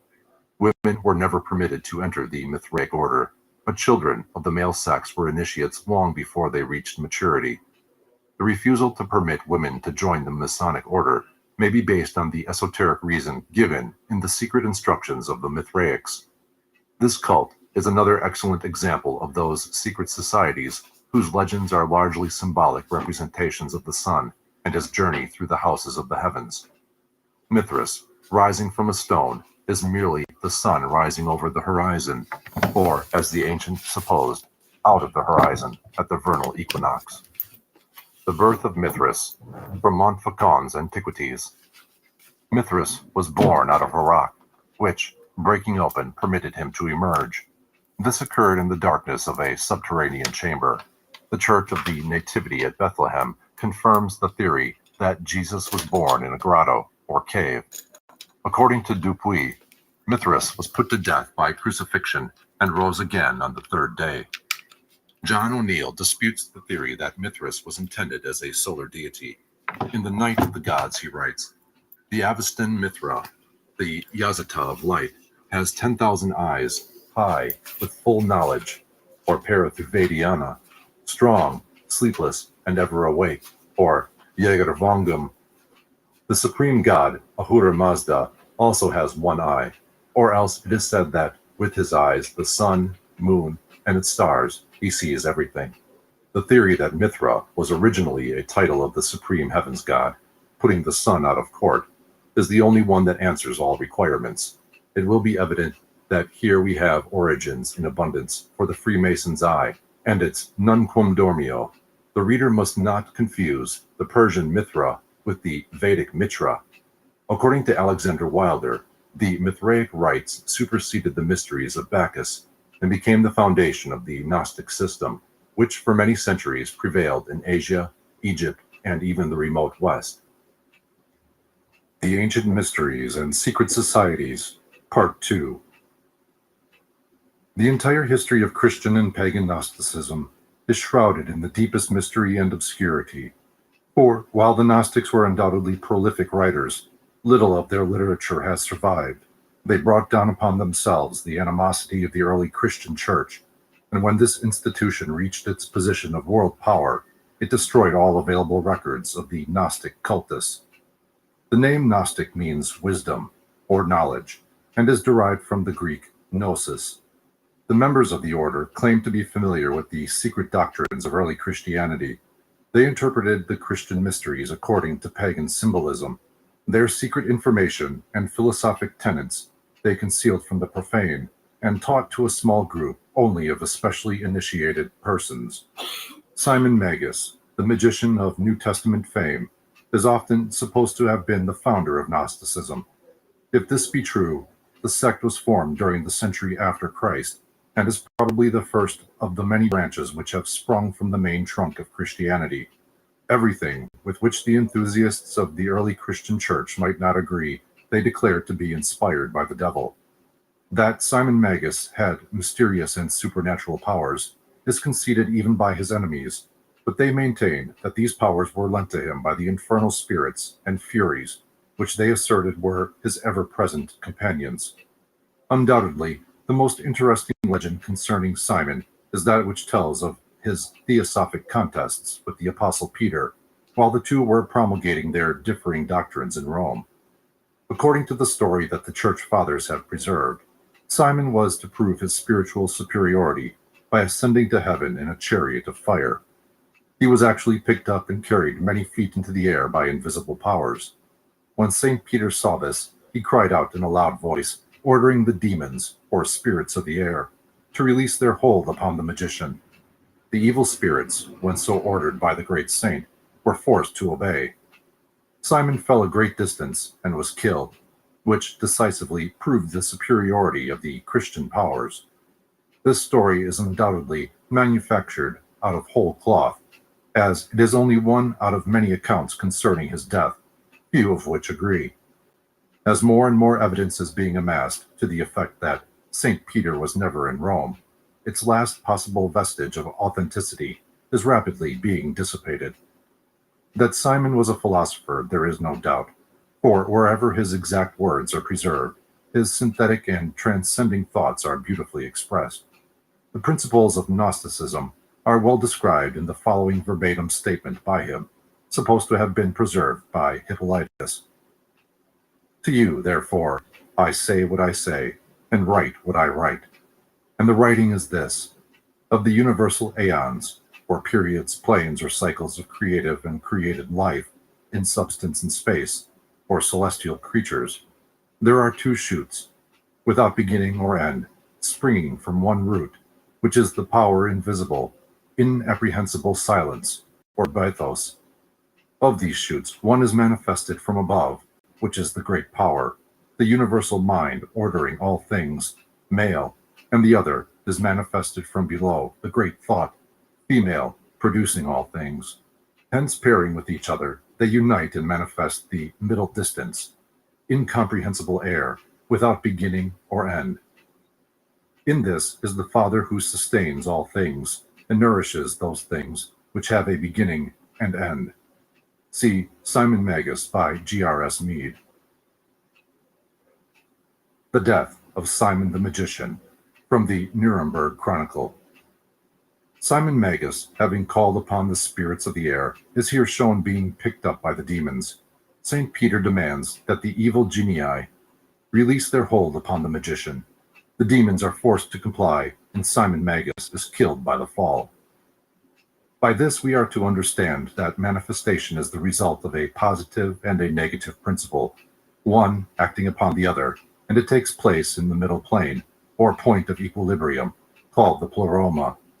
This pleroma is a peculiar substance produced out of the blending of the spiritual and material aeons.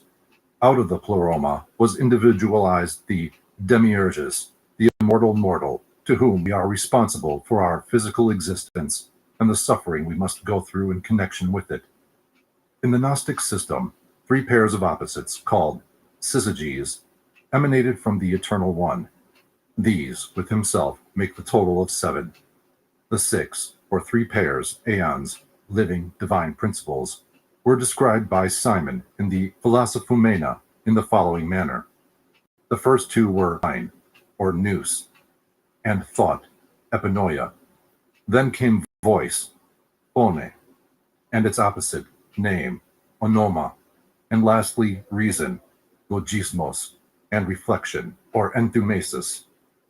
From these primordial six, united with the eternal flame, came forth the aeons, or angels, who formed the lower worlds through the direction of the demiurges. See the works of H.P. Blavatsky.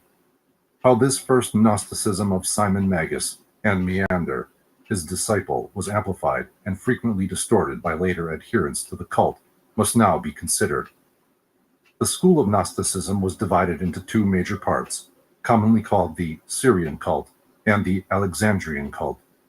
These schools agreed in essentials, but the latter division was more inclined to be pantheistic, while the former was dualistic.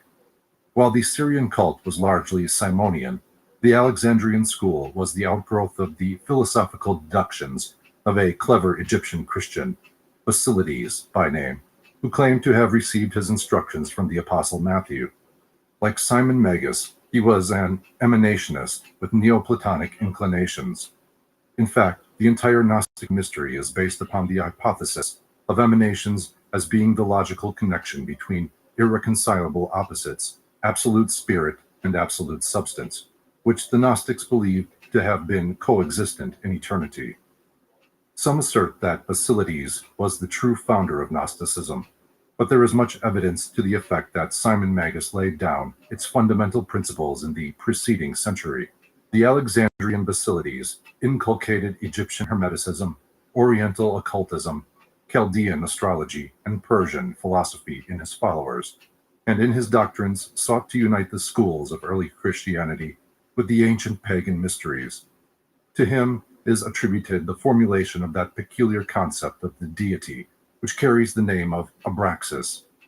In discussing the original meaning of this word, Godfrey Higgins, in his Celtic Druids, has demonstrated that the numerological powers of the letters forming the word Abraxas, when added together, result in the sum of 365. The same author also notes that the name Mithras, when treated in a similar manner, has the same numerical value. Basilides caught that the powers of the universe were divided into 365 aeons, or spiritual cycles, and that the sum of all these together was the Supreme Father, and to him he gave the Kabbalistical appellation Abraxas as being symbolical, numerologically, of his divine powers, attributes, and emanations. Abraxas is usually symbolized as a composite creature, with the body of a human being and the head of a rooster, and with each of his legs ending in a serpent. C.W. King, in his Gnostics and Their Remains, gives the following concise description of the Gnostic philosophy of Basilides, quoting from the writings of the early Christian bishop and martyr, Saint Irenaeus. He asserted that God, the uncreated, eternal Father, had first brought forth nous, or mind. This the Logos, word. This again, phronesius, intelligence. From phronesis sprung Sophia, wisdom, and dynamis, strength. In describing Abraxas, C.W. King says, Bellarmine considers the composite image, inscribed with the actual name Abraxas, to be a Gnostic pantheos, representing the Supreme Being, with the 5 emanations marked out by appropriate symbols. From the human body, the usual form assigned to the deity, spring the 2 supporters, nous and logos, expressed in the serpents, symbols of the inner senses and the quickening understanding, on which account the Greeks had made the serpent the attribute of Pallas. His head, that of a cock, represents phronesis, that bird being the emblem of foresight and of vigilance. His 2 arms hold the symbols of Sophia and Dynamis, the shield of wisdom and the whip of power. The lion-faced light power, from Montfaucon's Antiquities. This Gnostic gem represents by its serpentine body the pathway of the sun, and by its lion head the exaltation of the solar in the constellation of Leo. The Gnostics were divided in their opinions concerning the Demiurgus, or creator of the lower worlds.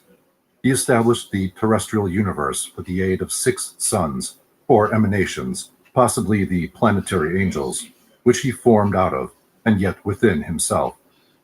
As stated before, the demiurgus was individualized as the lowest creation out of this substance called pleroma. One group of the Gnostics was of the opinion that the demiurgus was the cause of all misery and was an evil creature, who by building this lower world had separated the souls of men from truth by encasing them in mortal vehicles. The other sect viewed the demiurgus as being divinely inspired and merely fulfilling the dictates of the invisible Lord. Some Gnostics were of the opinion that the Jewish god, Jehovah, was the demiurgus. This concept, under a slightly different name, apparently influenced medieval Rosicrucianism, which viewed Jehovah as the Lord of the material universe rather than as the supreme deity. Mythology abounds with these stories of gods who partook of both celestial and terrestrial natures. Odin of Scandinavia is a good example of a deity subject to mortality, bowing before the laws of nature, and yet being, in certain senses at least, a supreme deity. The Gnostic viewpoint concerning the Christ is well worthy of consideration. This order claimed to be the only sect to have actual pictures of the divine Syrian. While these were, in all probability, idealistic conceptions of the Savior based upon existing sculpturings and paintings of the pagan sun gods, they were all Christianity had. To the Gnostics, the Christ was the personification of Nous, the divine mind, and emanated from the higher spiritual aeons. He descended into the body of Jesus at the baptism and left it again before the crucifixion. The Gnostics declared that the Christ was not crucified, as this divine Nous could not suffer death, but that Simon, the Cyrenian, offered his life instead, and that the Nous, by means of its power, caused Simon to resemble Jesus. Irenaeus makes the following statement concerning the cosmic sacrifice of the Christ. When the uncreated, unnamed Father saw the corruption of mankind, he sent his firstborn, Nous, into the world in the form of Christ, for the redemption of all who believe in him, out of the power of those that have fabricated the world, the demiurgus and his 6 sons, the planetary genii. He appeared amongst men as the man Jesus, and wrought miracles. See Kings, Gnostics, and their remains. The Gnostics divided humanity into 3 parts: those who, as savages, worship only the visible nature, those who, like the Jews, worship the demiurgus, and lastly, themselves, or others of a similar cult, including certain sects of Christians who worship Nous, or Christ, and the true spiritual light of the higher aeons. After the death of Basilides, Valentinus became the leading inspiration of the Gnostic movement. He still further complicated the system of Gnostic philosophy by adding infinitely to the details. He increased the number of emanations from the Great One, the Abyss, to 15 pairs, and also laid much emphasis on the Virgin Sophia, or wisdom. In the Book of the Savior, parts of which are commonly known as the Pistis Sophia, may be found much material concerning the strange doctrine of aeons and their strange inhabitants. James Freeman Clarke, in speaking of the doctrines of the Gnostics, says, "These doctrines, strange as they seem to us, had a wide influence in the Christian Church. Many of the theories of the ancient Gnostics, especially those concerning scientific subjects, have been substantiated by modern research. Several sects branched off from the main stem of Gnosticism, such as the Valentinians, the Ophites, or serpent worshippers, and the Adamites. After the 3rd century, their power waned, and the Gnostics practically vanished from the philosophic world. An effort was made during the Middle Ages to resurrect the principles of Gnosticism, but owing to the destruction of their records, the material necessary was not available.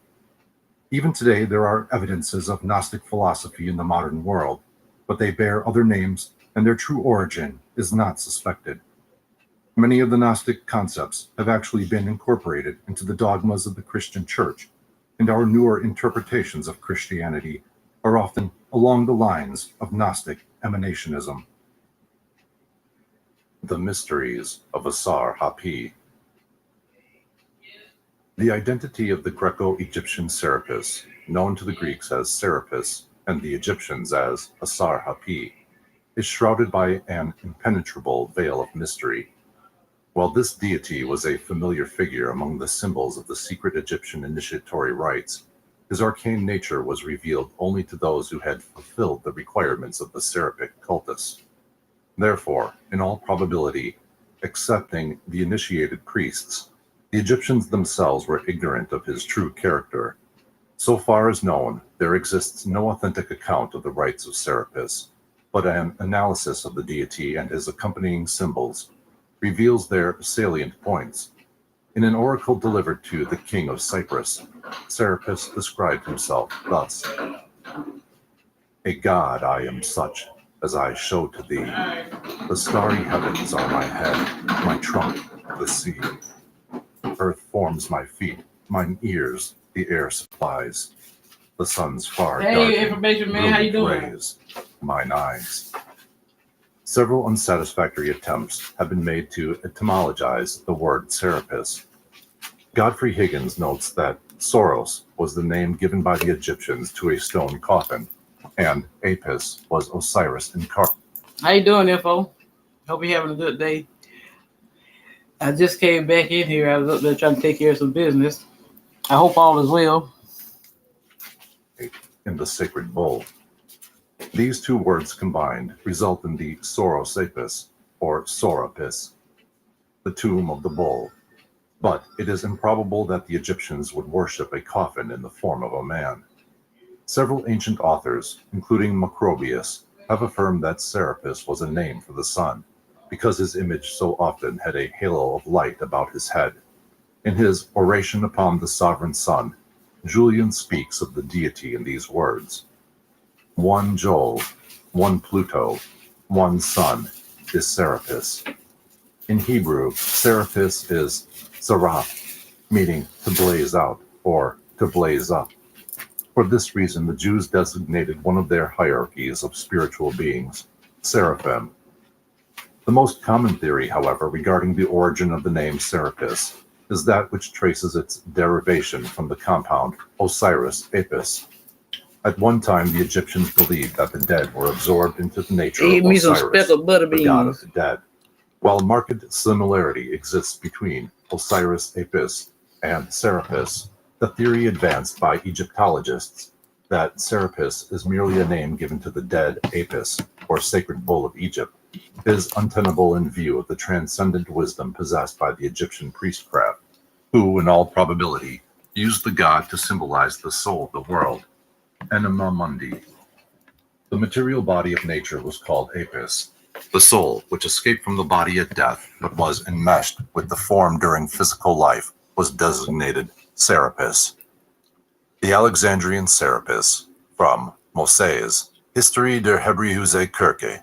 Serapis is often shown standing on the back of a sacred crocodile, carrying in his left hand a rule with which to measure the inundations of the Nile, and balancing with his right hand a curious emblem, consisting of an animal with the heads. The first head, that of a lion, signified the present, the second head, that of a wolf, the past, and the third head, that of a dog, the future. The body with its three heads was enveloped by the twisted coils of a serpent. Figures of Serapis are occasionally accompanied Very interesting, don't you think? by Cerberus, the three-headed dog of Pluto, and, like Jupiter, carry baskets of grain upon their heads. C.W. King believes Serapis to be a deity of Brahmanic extraction, his name being the Grecianized form of Ser-Ada, or Sri Pa, two titles ascribed to Yama, the Hindu god of death. This appears reasonable, especially since there is a legend to the effect that Serapis, in the form of a bull, was driven by Bacchus from India to Egypt. The priority of the Hindu mysteries would further substantiate such a theory. Among other meanings suggested for the word Serapis are the sacred bull, the sun in Taurus, the soul of Osiris, the sacred serpent, and the retiring of the bull. The last appellation has reference to the ceremony of drowning the sacred Apis in the waters of the Nile every 25 years. There is considerable evidence that the famous statue of Serapis in the Serapeum at Alexandria was originally worshipped under another name at Sinope, from which it was brought to Alexandria. There is also a legend which tells that Serapis was a very early king of the Egyptians, to whom they owed the foundation of their philosophical and scientific power. After his death, this king was elevated to the estate of a god. Bellarchus declared that the word Serapis means the power that disposed the universe into its present beautiful order.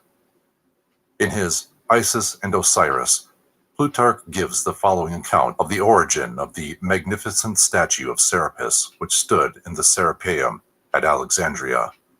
While he was a pharaoh of Egypt, Ptolemy Soter had a strange dream in which he beheld a tremendous statue, which came to life and ordered the pharaoh to bring it to Alexandria with all possible speed. Ptolemy Soter, not knowing the whereabouts of the statue, was sorely perplexed as to how he could discover it. While the pharaoh was relating his dream, a great traveler by the name of Sosibius, coming forward, declared that he had seen such an image at Sinope. The pharaoh immediately dispatched Soteles and Dionysus to negotiate for the removal of the figure to Alexandria. 3 years elapsed before the image was finally obtained, the representatives of the pharaoh finally stealing it and concealing the theft by spreading a story that the statue had come to life and, walking down the street leading from its temple, had boarded the ship prepared for its transportation to Alexandria. Upon its arrival in Egypt, the figure was brought into the presence of 2 Egyptian initiates, the Eumolpid Timotheus and Manetho the Sebonite, who immediately pronounced it to be Serapis. The priests then declared that it was equivalent to Pluto. This was a masterly stroke, for in Serapis the Greeks and Egyptians found a deity in common, and thus religious unity was consummated between the 2 nations. Several figures of Serapis that stood in his various temples in Egypt and Rome have been described by early authors. Nearly all these showed Grecian rather than Egyptian influence. In some, the body of the god was encircled by the coils of a great serpent. Others showed him as a composite of Osiris and Apis. A description of the god that, in all probability, is reasonably accurate is that which represents him as a tall, powerful figure, conveying the twofold impression of manly strength and womanly grace. His face portrayed a deeply pensive mood, the expression inclining towards sadness. His hair was long and arranged in a somewhat feminine manner, resting in curls upon his breast and shoulders. The face, save for its heavy beard, was also decidedly feminine. The figure of Serapis was usually robed from head to foot in heavy draperies, believed by initiates to conceal the fact that his body was androgynous. Various substances were used in making the statues of Serapis. Some undoubtedly were carved from stone or marble by skilled craftsmen. Others may have been cast from base or precious metals. One colossus of Serapis was composed of plates of various metals fitted together. In a labyrinth sacred to Serapis stood a 13-foot statue of him, reputed to have been made from a single emerald.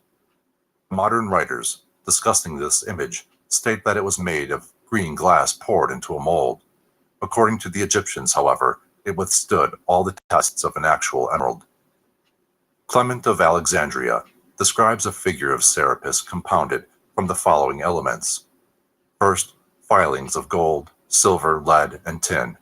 Second, all manner of Egyptian stones, including sapphires, hematites, emeralds, and topazes.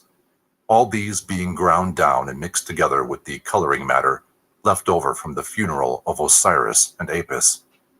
The result was a rare and curious figure, indigo in color.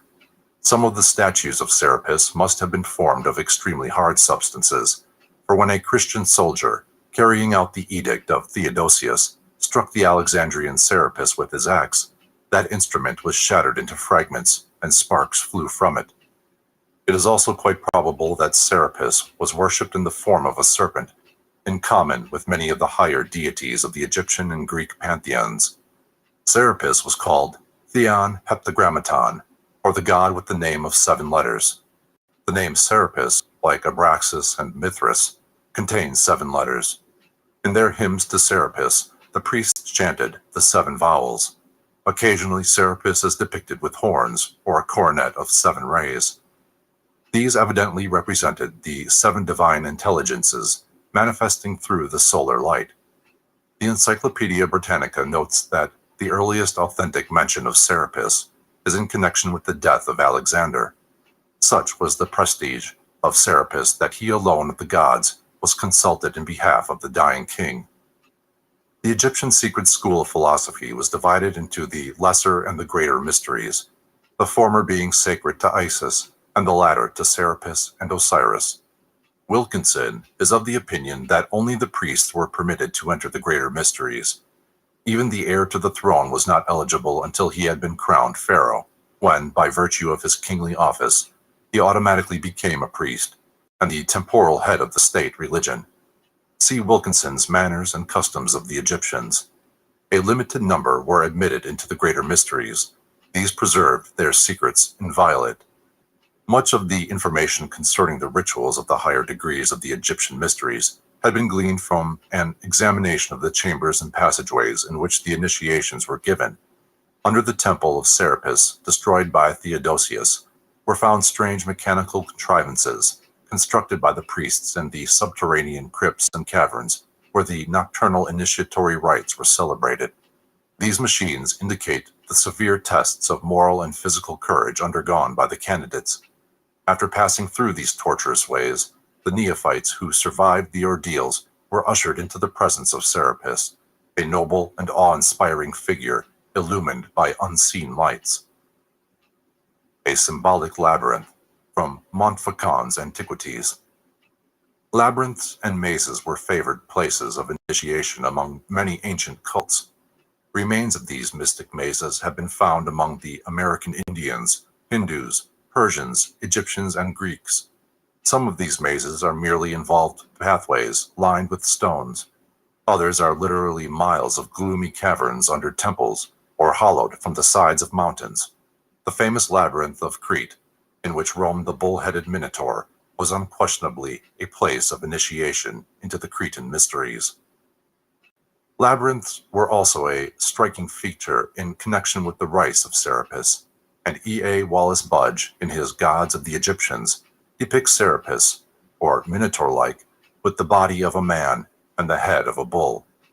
Labyrinths were symbolic of the involvements and delusions of the lower world, through which wanders the soul of man in its search for truth. In the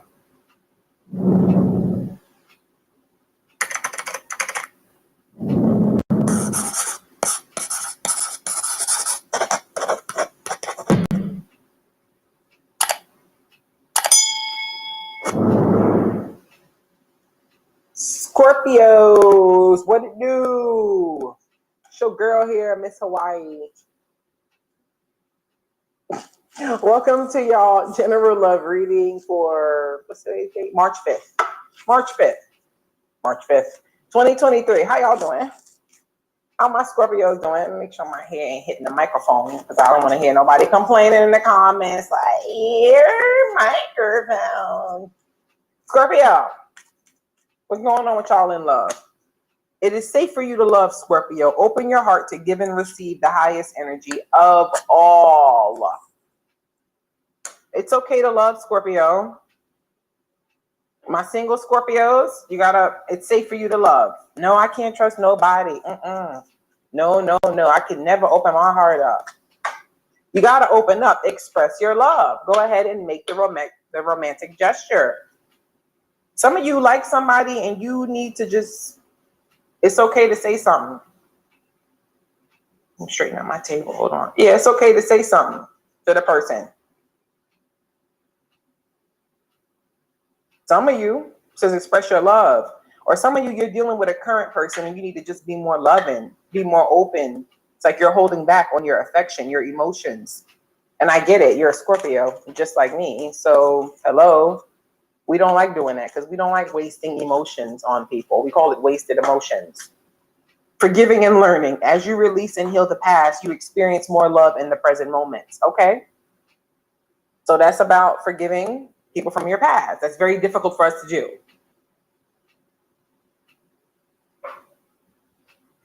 Because most people have wronged us. I said us. Most people have wronged us. So yeah, no. We don't want to forgive them, but we have to. Okay? We have to, trust me, it is an essential part of just blessing your life. But you also have to learn, what did you learn from this connection? What will I do or will I not do again with future connections? Children, your love life is being affected by children. Some of y'all got kids. You pick it out who you got around your kids. I don't blame you. Some of you don't have no kids and you don't want nobody with no kids. I don't blame you. Kids are a factor in some of you Scorpios' life. Maybe some of y'all don't want nobody. You don't want to have kids. Okay, maybe somebody got too many damn kids. Scorpio like, nah. Okay, let's see what the cosmic insights got. Make sure y'all hit that like button, please. Whoa. Commitment. Compromise, forgive, work it out. You need to communicate more. Sexuality popped out. Someone is still figuring themselves out. Some of y'all dealing with somebody who's in the closet. They don't know what they want yet or which one they just know they like both. They're trying to figure out which one they want more. It ain't for all you Scorpios, but hey, you know who you are. Some of you Scorpios, you could be the one that still don't know what you want. Hey, whoa, you're not getting all that, Scorpio. Come on, that's too many. Look at all these. Come on, we just need 2 or 3 more. Come on, Scorpio. I know y'all love talking to me, but come on. Scorpio, some of y'all are by intimacy, sexual chemistry, reminiscent. Somebody reminiscing about, 'cause tonight, baby, I wanna get for freaky with you. Somebody reminiscing, baby, about how you put it down. Scorpio style, yeah? Scorpio style, fatality. Finish him. Now, for real, Scorpio, some of y'all bisexual, or some of y'all, you don't know what you want. Still trying to figure it out. But some of y'all could be dealing with somebody like that too. That can also be my turnout card. Some of y'all might have turned somebody out. Some of you Scorpios might have turned somebody out. And they like, I know I like vagina. I did not know it was this good. I didn't know penis was like this. Woo! Shit! Date night. Get ready to be wine and dine. Some of y'all Scorpio, somebody gonna ask you out on a date. You got commitment on the bottom. Things are getting serious. Some of y'all, you and somebody about to start dating. It's about to, you and this person about to take it to the next level. Do you hear what I'm saying? Hello? Some of you Scorpios, I said, don't look at me like that. Date night and commitment. Things are getting serious. If you single, I feel like you definitely gonna meet somebody. And if you're talking to somebody right now, I feel like you need to communicate better with this person. Okay. Intimacy. This person reminisce a lot about sex with you. Ever had sex with this person, then maybe they just reminisce about, or not reminisce, maybe they fantasize about you and them doing it. The nasty. But you got date night here. Yeah, a lot of y'all about to go on a date. Somebody about to ask you on a date. Woo, I like it. Let's get into the title. Let's get into the title. Scorps. Y'all, please hit that like button now. Go on now. Don't be no window shoppers. Mad at me. I don't know why. Gotta make sure you hit that hit that like button. Subscribe, tell a friend, leave me a comment. I love talking to y'all in the comments. You already know. And if y'all want to book a personal reading with your girl, you can email MissHawaiiReadings@gmail.com. Yeah. I'm on Instagram, Miss Hawaii Tarot. If you be on the gram, you heard? I'll be on the gram, you heard? You heard? All right, Scorpio, what's going on with y'all? Y'all like, what's wrong with her tonight? I don't know. I'm happy. I made my nephew happy yesterday at his birthday party, so I love seeing kids happy. Like, All right. Come along and ride on a fantastic voyage. Somebody want to tear you up, Scorpio. What's the overall energy around Scorpio in love? Overall energy. Bam. First card out. The Five of Wands and Mother. No more drama in my life. Scorpio, like, I don't want it. Staying away from anybody that's about that drama life. Nobody got time to fight with you. I got things to do.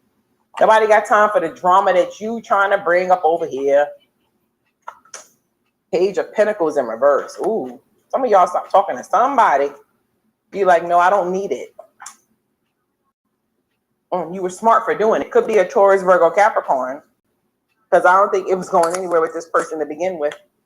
They could have started off like, yeah, Scorpio, I'm so interested. And bored. Yeah, you block somebody. Some of y'all block somebody.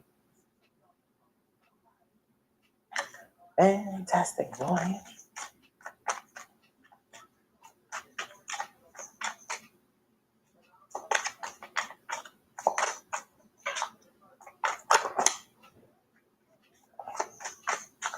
Somebody you got blocked is still going to get through to you. I don't know why I just heard that. Oh, you made your mind up that you are done with somebody. Some of y'all, the sun, okay, Leo energy here. Some of y'all made your mind up. You are done with somebody. But you know what's crazy? The Two of Pentacles is here upright. I'm trying to, are you, all this is saying, I'm done, I'm done, I'm done. And then the Two of Pentacles is like, well, it's like a little tiny bit. It's still there.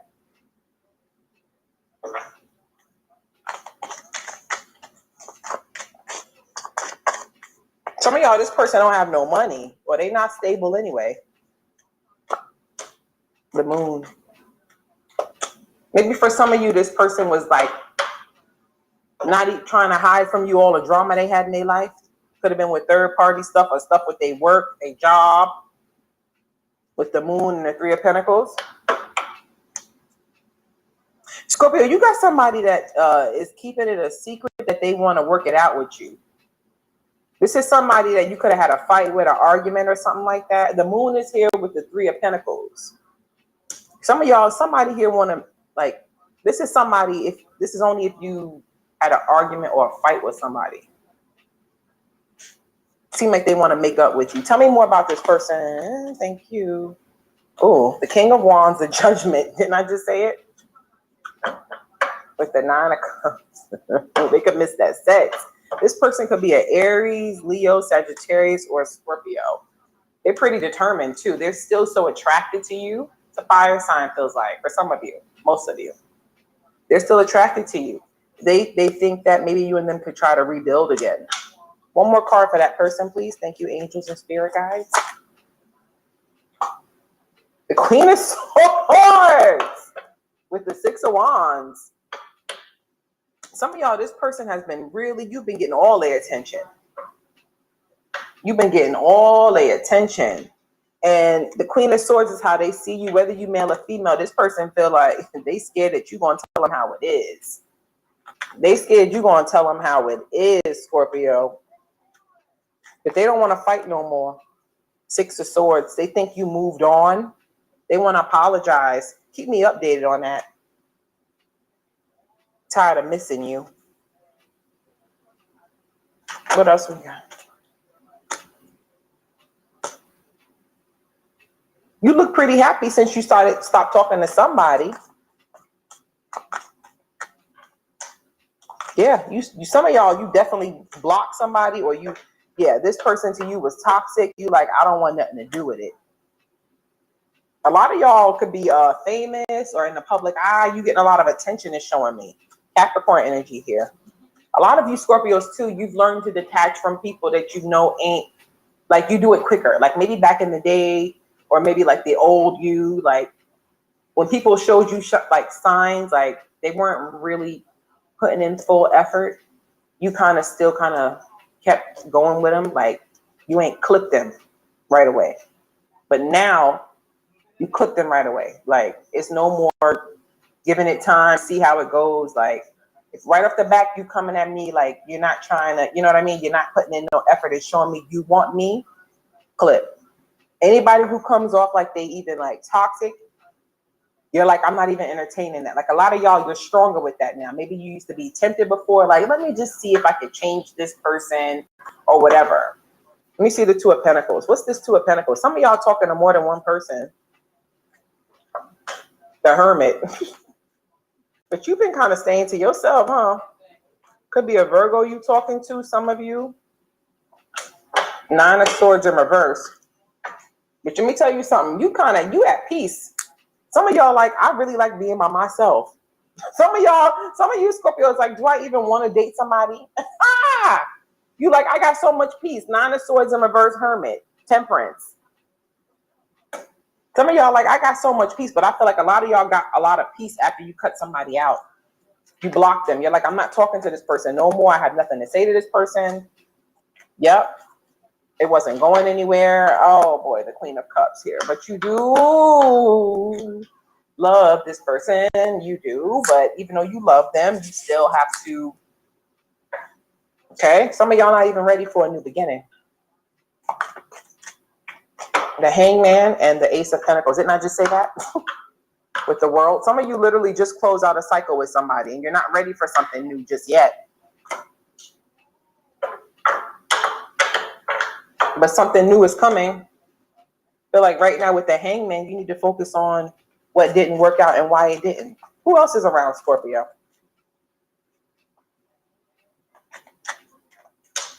The Empress in reverse. Who is that? You got...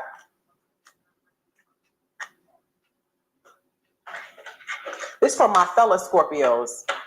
This is specifically for my fellow Scorpios, or I'll say my Scorpios who date feminine energies. We'll say that. It doesn't have to be males.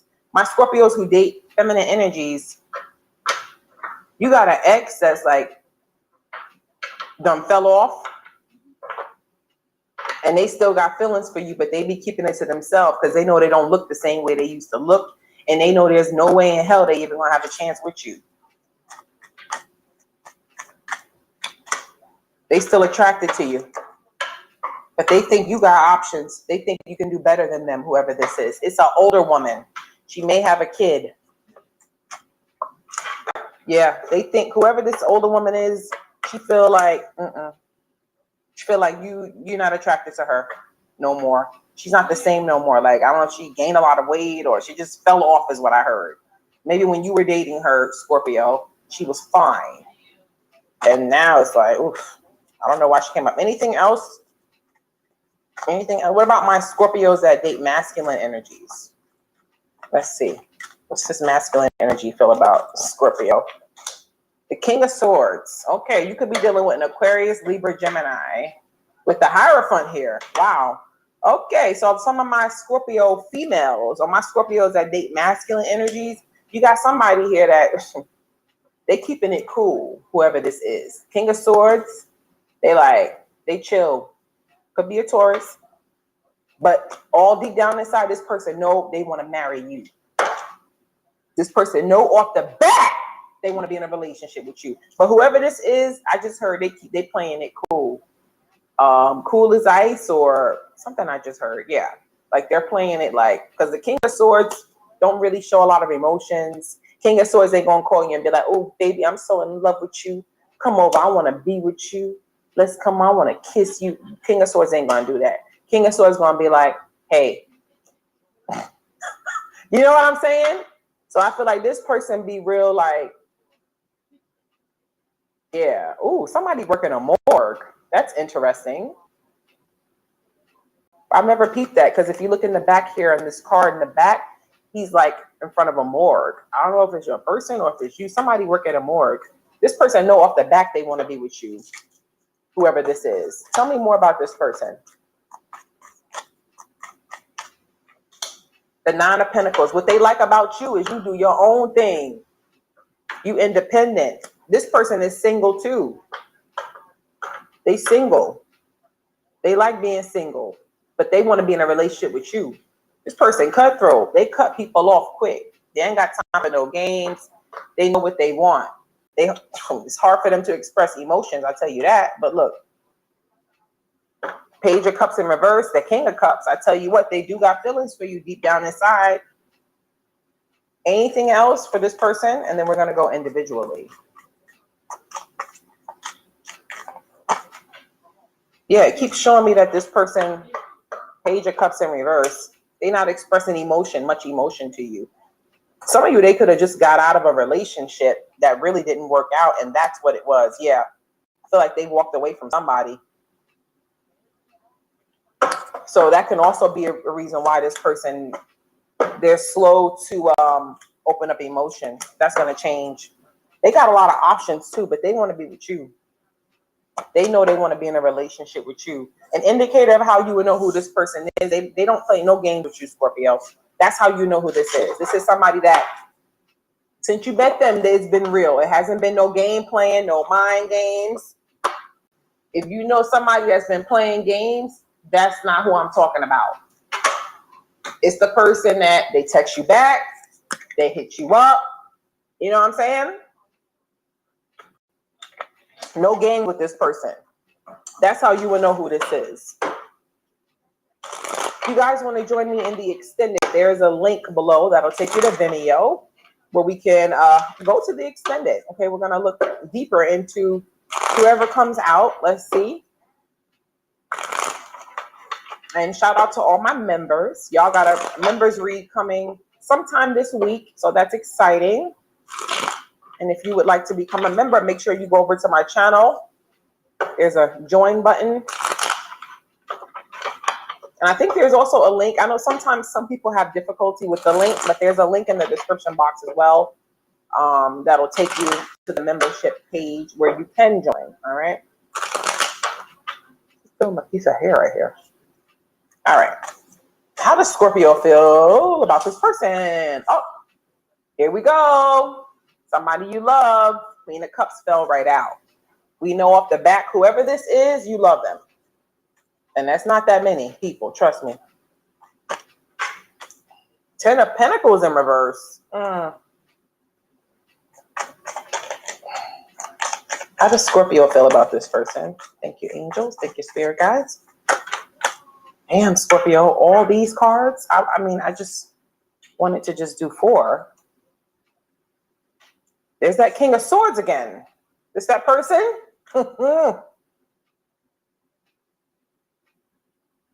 Some of y'all talking to 2 people. Some of y'all talking to a fire sign and an air sign.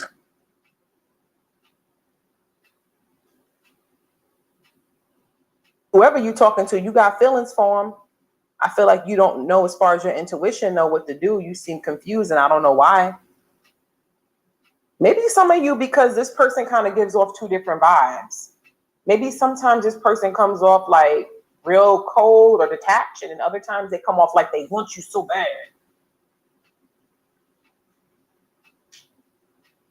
There's that Page of Cups again in reverse. I think we're talking about this person we picked up on earlier.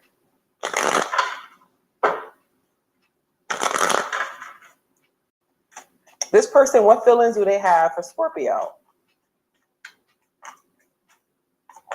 I Want You is playing by Marvin Gaye. I think this person wants you bad. Yep, Ace of Pentacles. They want something new with you, something stable, telling you. It's the same energy I picked up on earlier. Uh-oh, King of Cups in reverse. Now we got the King and the Queen. Yeah, this person comes off like they don't show emotion at all. The World in reverse. Some of y'all, they have to Knight of Wands. Y'all mutual energy is the Temperance. I like this energy between the 2 of you. Sagittarian energy here. But for some of you Scorpios, maybe this person is still in the process of ending things with somebody, with the World in reverse. But a lot of y'all talking to 2 people.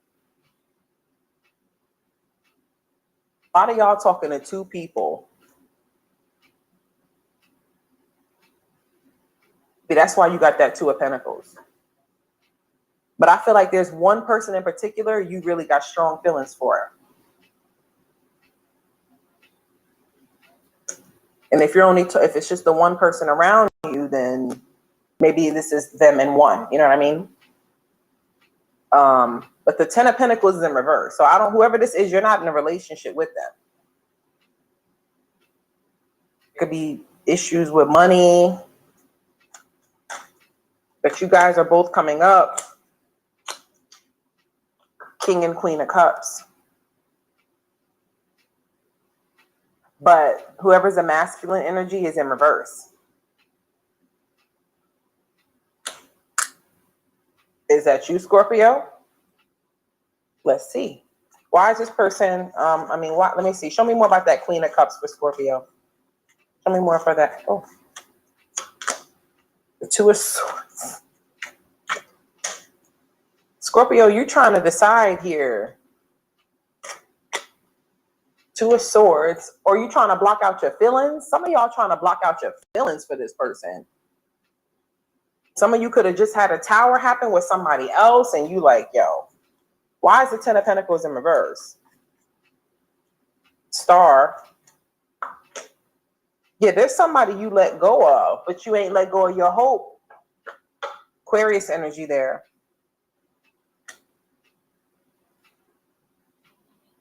Who's the King of Swords? Queen of Pentacles.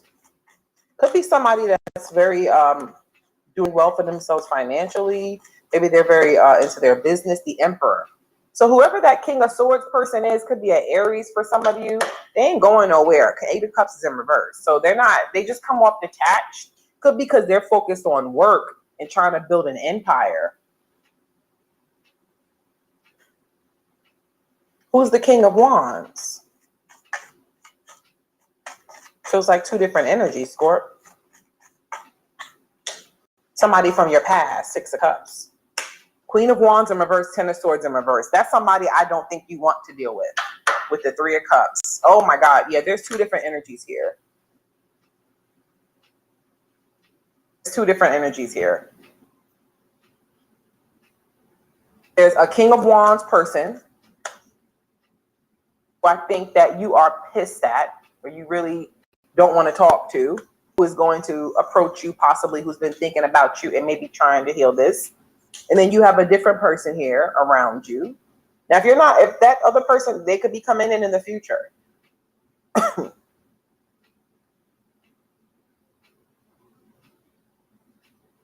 Somebody's trying to make you a stable offer. Okay. So, let's pull some hidden oracle messages here, Scorpio. Let's see what's in this person's subconscious in regards to the way they feel about you. So what I'm going to do for your extended is we're going to look at this King of Swords. I want to see future actions. Well, I want to clarify this first. I want to see this energy, this new energy that you have coming in. And I want to know more about this person who comes off detached, their current energy. Very attracted to you, by the way, with the Knight of Wands being here. We're going to see this energy clarified, and then we'll go ahead and pull you some hidden truth oracle messages to see what's in this person's subconscious in regards to the way they feel about you. Welcome to my territory. Feel free to stay a while.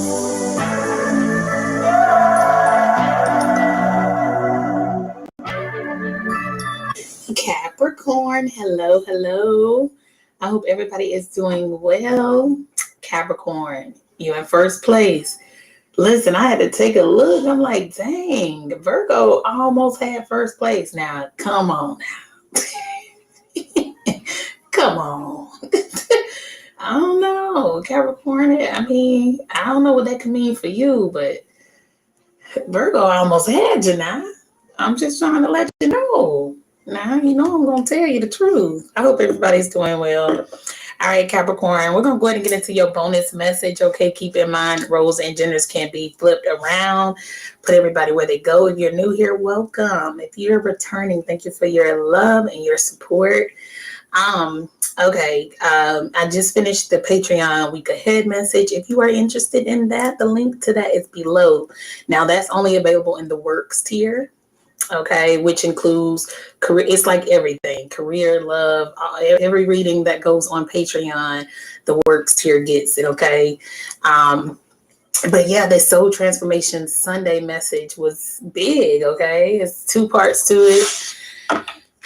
It's not very long, but it's long. It's not that long. It's not like 2 parts, like 2 movies. It's just a movie broken up. But if you're interested in that, if you're interested in Patreon, it's very nice. Okay, if you like the content here, you'll love Patreon. Okay, the messages over there just a little bit more in depth, and they just get different things. Like subject specific with the career and love. And then they get a weekly Soul Transformation Sunday, the week ahead message. So they're already in the know and the flow of what's going on for the next week. But it's more in depth, okay? So anyway. All right, so what do we have? Rose and Gemini could be flip-flop, Capricorn, put everybody where they go. I can say he is she, you is them. All right, let's see. Holy Spirit, holy angels, ancestors, spirit guides, those from the highest white light who walk with me every day. What messages do we have for Capricorn? What do we have for Capricorn today? Archangel Michael, please protect me as I channel the messages for Capricorn. What would you like Capricorn to know at this time? Bonus message for Capricorn. Block any interference that stops the messages from coming through. What do we have for Capricorn? Milk and honey. Okay, nice, Capricorn. Nice. The number 51 or the number 6 could be significant to some of you. This is not for you. Wow. Okay. This little fortune cookie thing has a thing sticking out, and that thing says nope. I don't know if you can see it, but it says nope. So I feel like something could be being denied here, okay? Turned down, denied, rejected, or something has been, okay? And if somebody has rejected you, rejection is protection, Capricorn. Keep that in mind. The number 6 or the number 51 could be significant, okay? So we have 66 right here out the gate with just those 2 oracles. All right. So you're getting like somebody is, I don't know. Somebody's getting a yes. It looks like somebody's getting a no. Somebody's getting the rainbow, the milk and honey, and somebody's getting the no. Okay. Or a decline or a rejection or something. All right.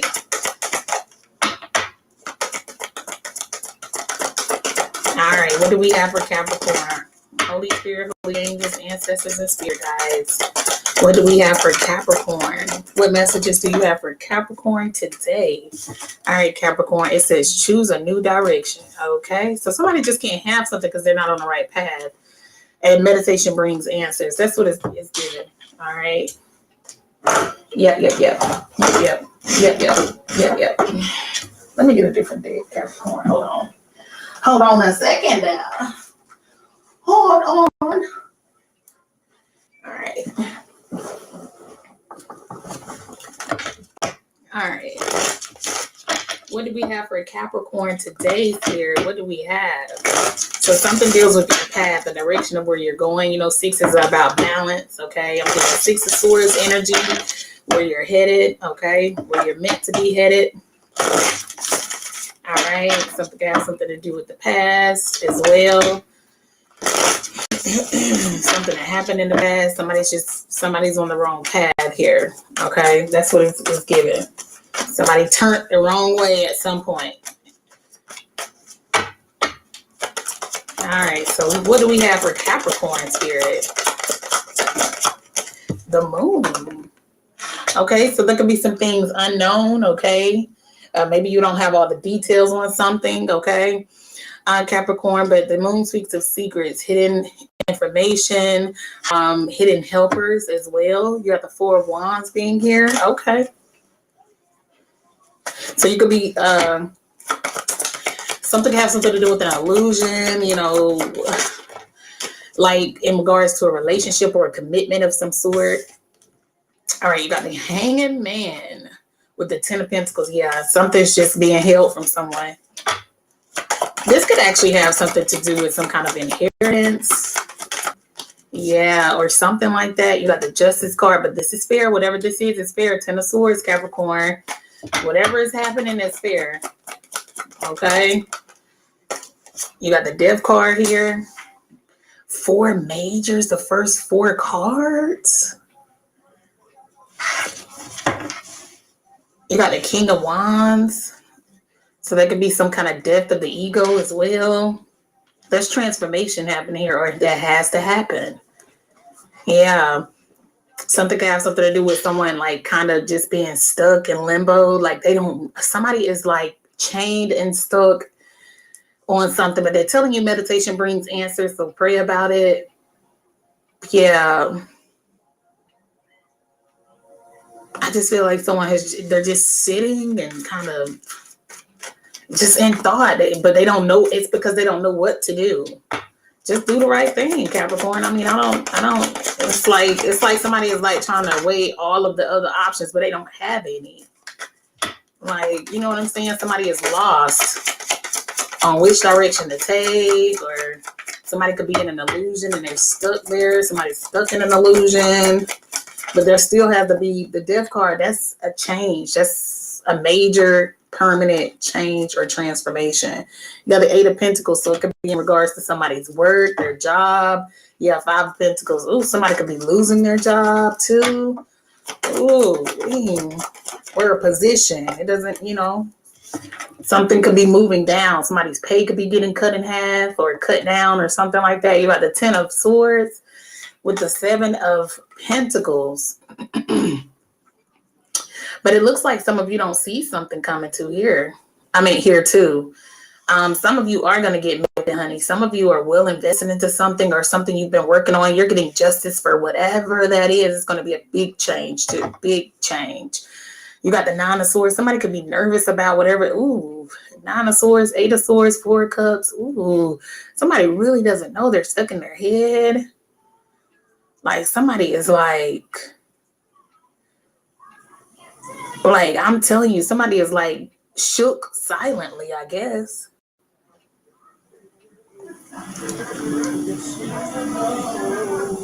Somebody spends a lot of time and thought. Yeah, it's like somebody doesn't know. It's something hidden here too, Capricorn, in regards to work, or it's like somebody. This is like someone is almost wondering, like, am I going to lose my job? I feel like somebody's work is up in the air, or their money is fluctuating, or we got. Yeah, it's like somebody just doesn't know. 8 of Wands, 7 of Cups. Somebody is just, well,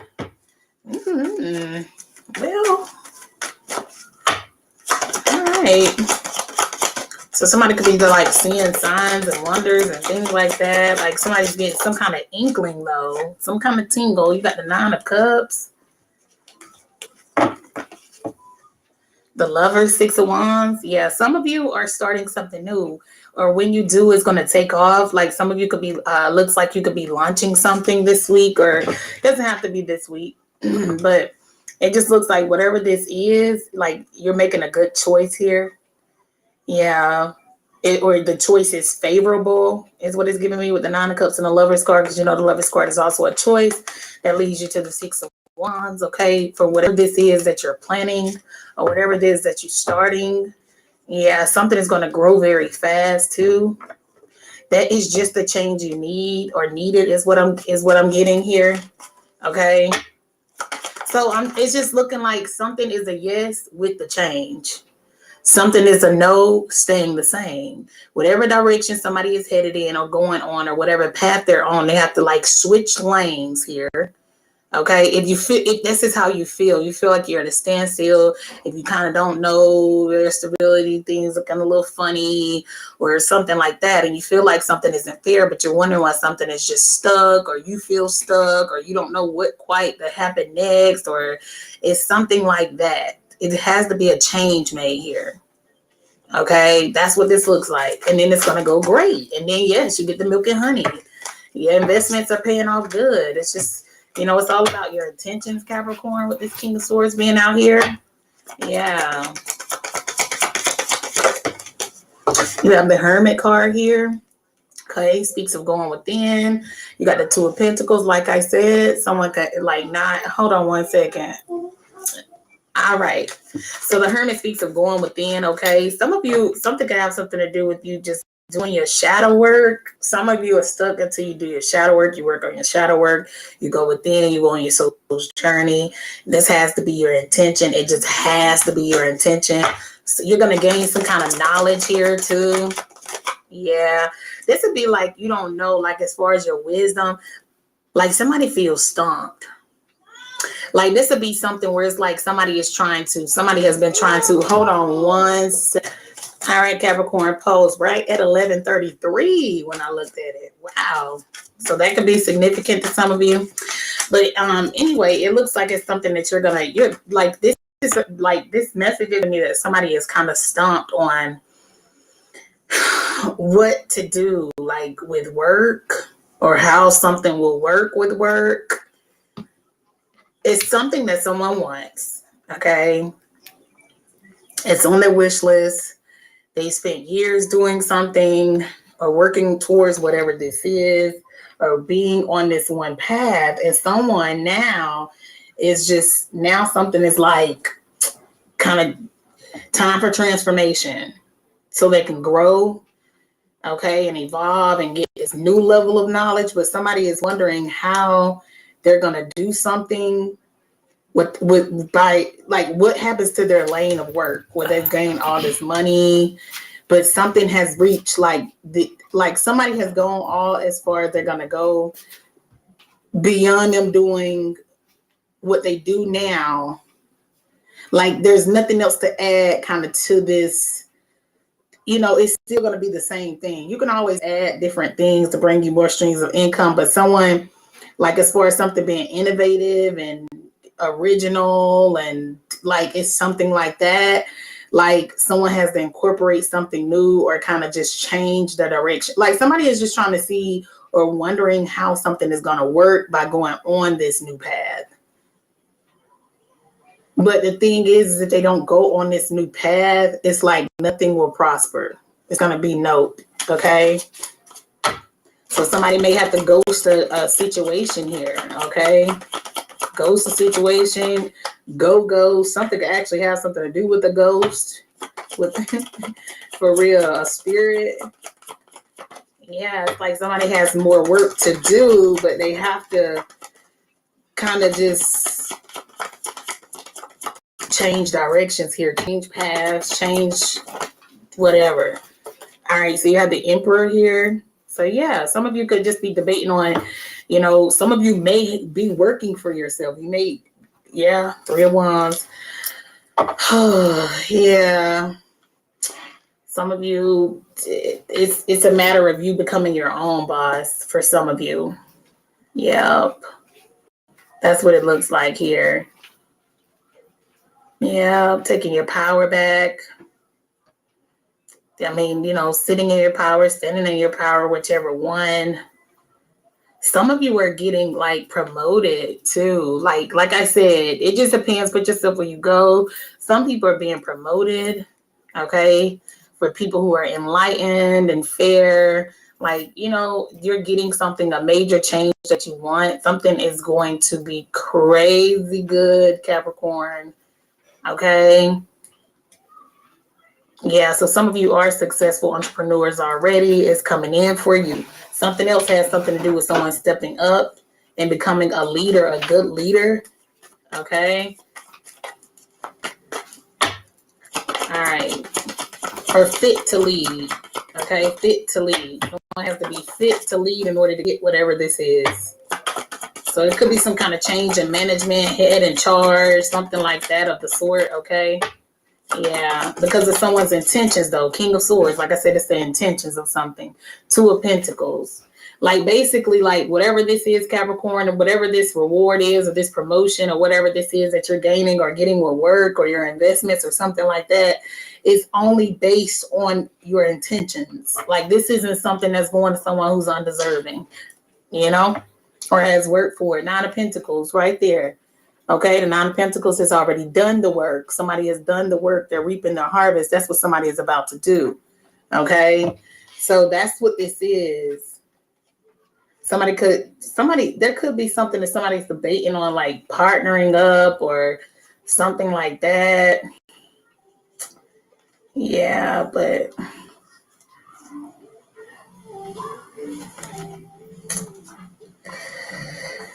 Okay. All right. Let's see. What else we got for Capricorn?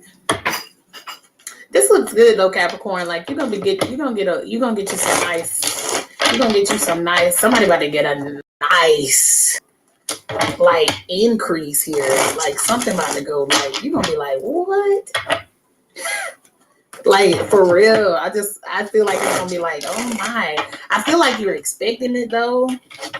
Because like I said, somebody's very wise. They've been hardworking. They've been doing the work. Somebody has completed their work, or they're completed at least to advance to another level here, to have whatever this is. So congratulations, Capricorn. Some of you are debating this change, but like I said, if you've been doing something the same way for a while, or you haven't implemented anything new whatsoever, you still doing it the same way. You still doing it's something about something that's just still the same, but it's like somebody is like at a place where that's it, or so they thought, or they don't want, or somebody would have expected an increase by now, or to be making more money like by the boatloads by now, but something's still kind of like sketchy with their funds or something like that. Somebody hasn't quite seen a change, although they've implemented certain changes. It's like somebody trying to go around, like I said, doing their shadow work. That's what this is. The only way to earn something in this is by doing your shadow work, going within.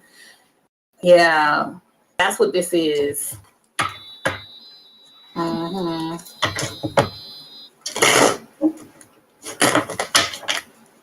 So some of you may need to be taking notes from whoever this boss figure is.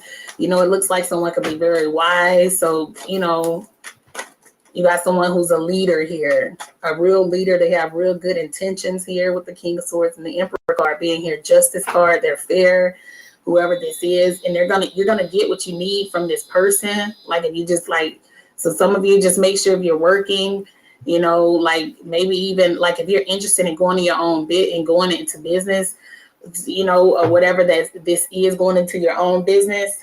Just start asking your boss like questions about like if you want to open your own company of whatever this is, say you work at a pet store and you want to own your own pet store, because you got all of these innovative ideas, but you want to know how something operates or something like that. Just start just asking your boss, like get like into it. You know what I'm saying? Like get into the business side of something is what it's giving me. All right, something has something to do with the mind here. Get into the business side of something. I need to understand how it grows or how something, you know what I'm saying? Before you just jump out there, all right, and get stuck like in the unknown.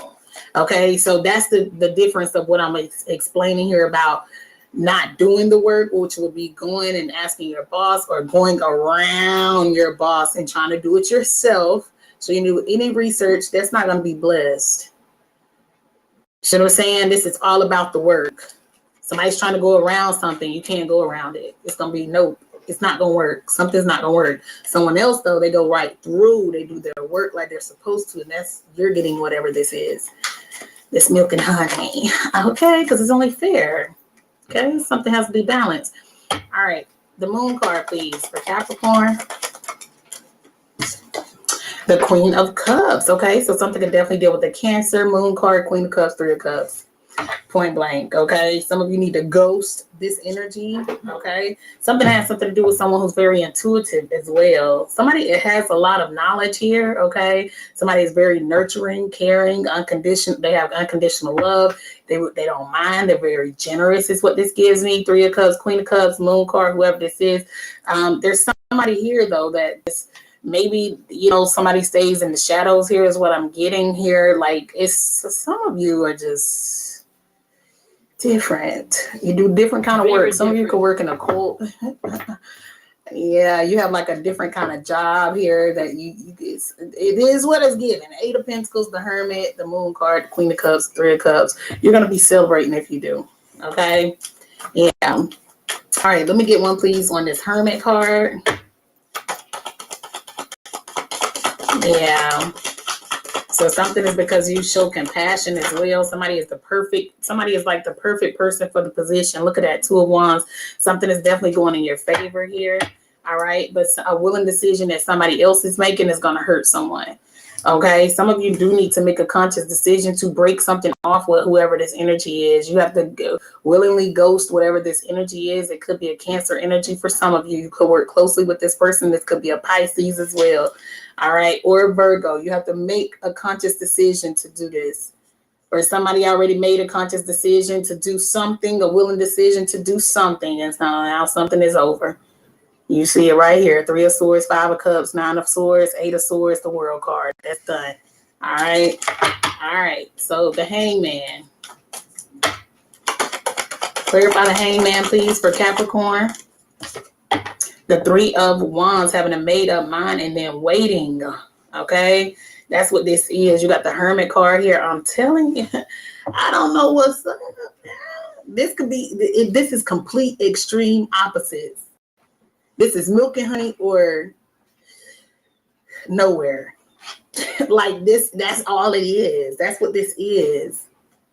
It looks like somebody is just waiting. Somebody's waiting here. Either Capricorn, you're waiting, or this Virgo is waiting, or you need to leave them waiting. It's something like that.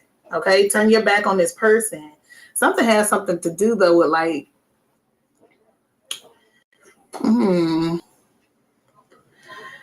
like you putting something on hold or putting someone on hold. Somebody willingly choosing to put the Hermit, not the Virgo. I don't know. Somebody could have Virgo, but it's deeper than that. Somebody is putting their knowledge and their soul's journey and what they're meant to learn on hold. That's why they're not getting something. They're also putting this wise person on hold. I forgot whose energy I was getting that. Where somebody was trying to, there's this, like, it's like somebody knocking or trying to get through to someone, and they kind of just, this would be like, I think it was a Libra reading, but it was like somebody was sitting here, like somebody's definitely like a spirit medium or something. You do something. I don't know what you do, but whatever this is, it's like something can't hold though. You know what I'm saying? The only thing someone is doing is holding themselves at this point is what this looks like to me. Okay. So you're going to have to make whatever this decision is that you got, Capricorn, which is kind of like where your last message that got you this bonus was talking about. Like you have to make whatever your mind up on whatever this is. You have to have the confidence to do this, the intention to do this. When you intend and choose to do something, you have a made up mind that is very interesting reading, don't you think? It will be good or bad. Okay. If you're deserving, of course, it still needs to be fair. But that's what this is. Somebody is leaving this energy on hold, though. They have their back turned, and somebody is in Hangman because of them turning their back on this energy. Okay. It's like totally being against knowledge. Well, you don't want that much knowledge, or you're not going to gain any new ideas. It's like somebody making you wait causes them to wait, Capricorn, or this is you. All right, let me get one on the Justice card, please.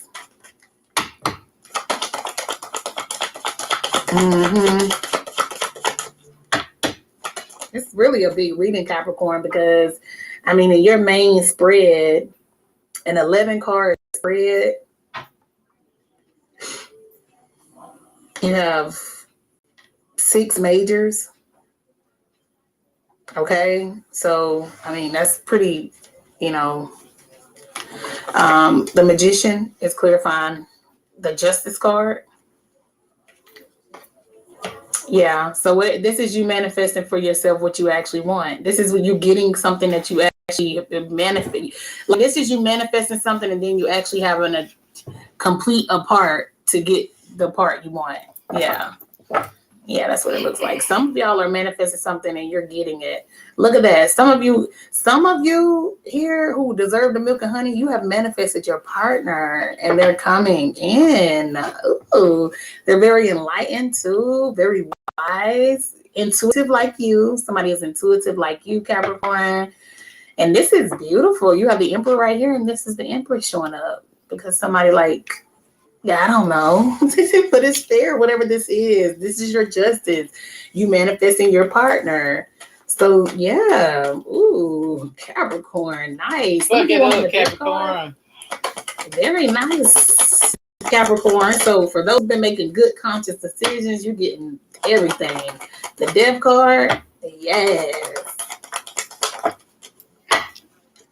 Look at that. The Fool. Look, somebody took a leap of faith. Somebody's taking a leap of faith here. Ooh, Capricorn, what's up? Capricorn, you better do your thing. Some of y'all could have a choice, though, to make. Because the Lover's card is the choice, and you got the Two of Pentacles here. So it looks like somebody is going to make or leaping would be a good choice. I mean, I don't know. Yeah, y'all are going to be debating something. Look at this, Page of Wands. So some kind of confirmation, Three of Swords, Hangman, Ten of Swords. Okay, so something can have something to do with sabotage. So Capricorn, make sure you don't sabotage whatever this is. Somebody's going to come in, okay? And you're going to just you're not going to really use your third eye, okay? You got the Moon out here. Use your third eye, okay? Because there's no bad cards out here. So let me get one on the Emperor. The Emperor. I got you coming up next, baby girl. What do we have? You got the King of Wands, okay? So being action-oriented, like I said, action-oriented, taking the lead here is what I'm getting, whatever this is, okay? Having the confidence to do whatever this is. Get this information, King of Swords, just so whenever you start yours, that you could, you can actually have it be the way you wanted it. And this is what this is, someone taking the right steps, making the right, letting something build versus just poof overnight. This is actual fear, hard work, whatever this is. Look at this. Ooh, Capricorn, what's up? Capricorn, what's up with you? That's how we do it. What's up with you, Capricorn? Okay, listen, somebody may show up now, Capricorn, and you probably won't know what to think of this person. You ain't gonna really even know who they are. You're gonna be like, why you so tempered? Why you so strange? Something about you, I can't quite put my finger on it. It's just something about you. It's gonna be something like that. But this what you want. This is what you manifested. But now you have to take the action to get it. All right, that's what it looks like to me, Capricorn. Looks good. Let me get one of these. Capricorn, what you done? Somebody done manifested their every wish, and it's coming. They're like, yes, play to me, please. Okay. Capricorn, let me find out. So make sure, Capricorn, if you feel like you're just, it's not too late to get on whatever path, because like I said, some people are getting a no, okay, or something is just not, maybe somebody told you a no, but like I said, they weren't for you because you got something else. Somebody could be real cold or something towards you, but it's, big boss energy out here. You know what I'm saying? Okay, big boss energy is out here. So just, they may show up and be a little, but, just let them speak. All right. Pray about it, Capricorn. You keep the right intentions in this thing. And just kind of, if some of you are quick to leap before you actually, do any research, maybe just even pray about it and do your own, just look into it, Capricorn. Dang. Somebody could be wearing a mask or something. They come in in a different, they could have an alias. But if they have something, say somebody comes to your channel, Capricorn, or whatever that is, or wherever you got your social media or something like that, they're going to have their own profile too. Why don't you actually head over there and check it out? Okay. No, now that's different. It could be if somebody has their own, say you don't know their real name before you know their stage name, because somebody could have a stage name here, Eight of Pentacles, the Hermit with the Moon card. So there, it's not going to be a first and last name basic behind something. It may be something LLC. It may be whatever the case, but you don't know their real name. You still should be able to, from whatever page they're reaching out to you on, because if you're showing up this big in energy, you already know you ain't finna come with no, look like you just started the page 5 minutes ago or something like that. And you know what I'm saying? Like, ain't no way you just started an Instagram account today and it's been up since yesterday and you found me. You see what I'm saying? Like, it's something, whoever this is gonna have a lot of receipts. Whether you may see a lot of traveling on there. You may see a lot of, like, whoever this person is too, like, they're not boring. Okay. They look like a very fun person, whoever this is, because it's a lot of kind of like, you know, but they're very enlightened. So they could come off a little gullible or little too free spirited for you, Capricorn. But that has, whatever they do in their life, they make the right choices, and they're enlightened, they're wise, they're their own entrepreneur, boss, they're fair, they're a magician, they manifest their every wish. They transform and change. They leap when they need to. Whoever this person is, they're just not afraid to live, and they're on the right path. That's why they have all these things. It's not like they just paid. This person didn't show up as the King of Pentacles, Capricorn, or the Queen of Pentacles. Take it how it resonates. This person is in the Emperor energy. Okay. And we seen the Empress. So whoever this person is, they bossed up. They leveled up here. Like, they're not only confident, they know how to be sweet. Somebody is all the energies balanced out. Plus they're a boss. They know how to run a business. They're very successful. And something also finna blow for them, just like it's finna blow for you. Y'all both on the same, like, when you meet this person, they're going to be coming off of a win, and you're going to be coming off of a win. Okay. So this is great, Capricorn. Let's get one of these. Ooh, this reading went long, kind of. This is great. So don't judge a book by the cover, Capricorn. This person is just very free-spirited, because why would we be depressed? You know what I'm saying? Like, they're just happy-go-lucky. And they wear many masks, too. This death part out here, this person, like, real strange, too. In a good way. They're just not your typical, like, this is somebody where you're going to have to, like, not care. Like, if this going to be something where your typical friends or something like that, if you're not ready for this, or if you haven't separated to elevate yet, this is a separated to elevate energy. This person already done, if they got friends, they're a handful of friends, and they don't judge each other's life or put their 2 cents in, because they've lived and learned long enough that happiness is what matters. And you know what I'm saying? The majority ain't always right. You know what I'm saying? Like, this is somebody who's like a loner, like you, Capricorn. Whoever this person is gonna be just like you. Y'all stand for the same thing. Like, when I say you running up on your perfect match, Capricorn, some of y'all, if you deserve this. So that's what I'm saying. So the choice, Capricorn, is going to be, ooh, Capricorn. Okay, so the choice is, because you don't even really have any choice out here, it's just going to be you believing that what you manifested has showed up. And that's where your leap of faith coming in at. Like, you just going an extra nugget and making a conscious decision to, like, let me look behind the screen first. Let me at least click their profile to see and check it out. That's what it's there. People have private pages and private accounts. That's what it's for. People don't have nothing to hide.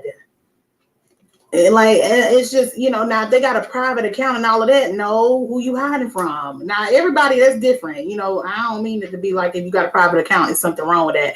But whoever this bold person is that's leaping towards you should have no private account. See what I'm saying? That's my point. This person is bold. They lead, baby. They lead by example. This is Aries for some of y'all. I'm telling you now, it's too much fire. I mean, well, some people... Now, the Fool, for me, when I read the Fool, is Aquarius, okay? But I know some other people, and the Magician is Taurus when I read. My guys know that, and y'all message is still accurate. Ain't got nothing to do with it. The Magician is Taurus. The Fool is Aquarius, okay? I said that a long time ago, especially for this Magician card. But the Fool card is also a card, and some people correlate the the Magician and the Fool to Aries as well. So I'm just looking at if you add the majority of people who say these are Aries energy with the Emperor, with the King of Wands, with the Three of Wands, with the Two of Wands, yeah, for some of y'all it's gonna be an Aries. Okay, now they could have a significant Taurus placement also, Libra, Aquarius, Scorpio. See what I'm saying? Or Cancer, whoever this, or Pisces, or Virgo. Like this person has a bomb chart too. What? They got some bomb placements. And even if they don't, they show up harder than people who do. Like supposedly they got this, that, and the third, and this, that, and the third. So please don't take that too literally either. You ask person, so what's your sign? And they say something you don't like. Oh, we gonna be compatible. Okay, listen. Capricorn, I'm gonna say this in a nice way. Don't be a dummy. That's pretty much what they're saying. This gonna be like kind of telltale. How do you feel about yourself? If you misjudge this person and your ego way too big. Like you think too much of yourself and you think less of this person and you didn't do research. I'm telling you, that's what this is. But anyway, let's get this card.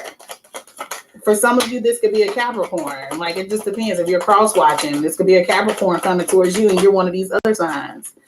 Okay? But yeah, that's what this is. It's like, don't be a dummy. As long as you're not being a dummy, you'll be right. You're doing the right thing. Look at this, integrity. Well, thank you, Spirit. Oh, my God. Yes. Does this situation align with your values or more? Like I said, Capricorn, rejection is protection. And if somebody rejects you and you on this type of time, they're not right.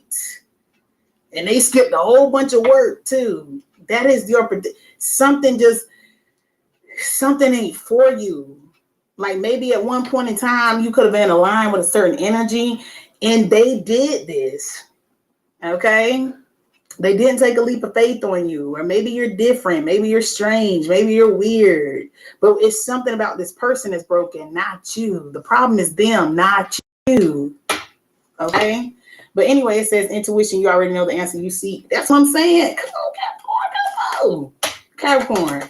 You're going to know this person because this person is like you. You're going to be able to go to their page that's public. Okay? Because this person right here gonna have a public page. It's somebody who's thrill seeking. I'm telling you, this person is strange. Like you would think they just get up in the morning and say, oh, let's see, like how, in what ways can I risk my life? Hello, my beautiful Aries darlings. This is your updated safety and protection reading, as well as your enemy karma reading. It is a timeless one. Thank you to all my subscribers. I wish you all the best and hope you're doing quite well. Please continue to like, share, subscribe to this channel if you haven't already, and also turn on your notification button for future content like so. Check out the description box if you're interested in learning tarot or you want information concerning our membership program, merch, products, and other channels that we run. With that being said, let's get started and dive right into it, shall we? So divine is going to be for Aries, Sun, Moon, rising signs, Venus, Jupiter, as well as North nodes. We're going to take a look at information for your highest and brightest good to benefit you in every single way. We're also going to ask for clarity without ambiguity, the truth for Aries concerning your safety and protection. Let's also take a look at what should you be cautious about right now. Who, what, where should you be cautious about, right? Who, what, where should Aries be cautious about? Oh, the flipper.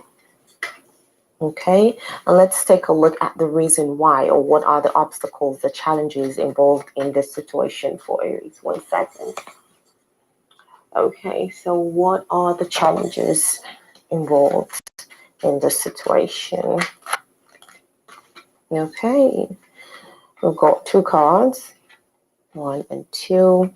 Now, let's take a look at what you think about the situation. What is going on in your mind with regards to the situation? Okay.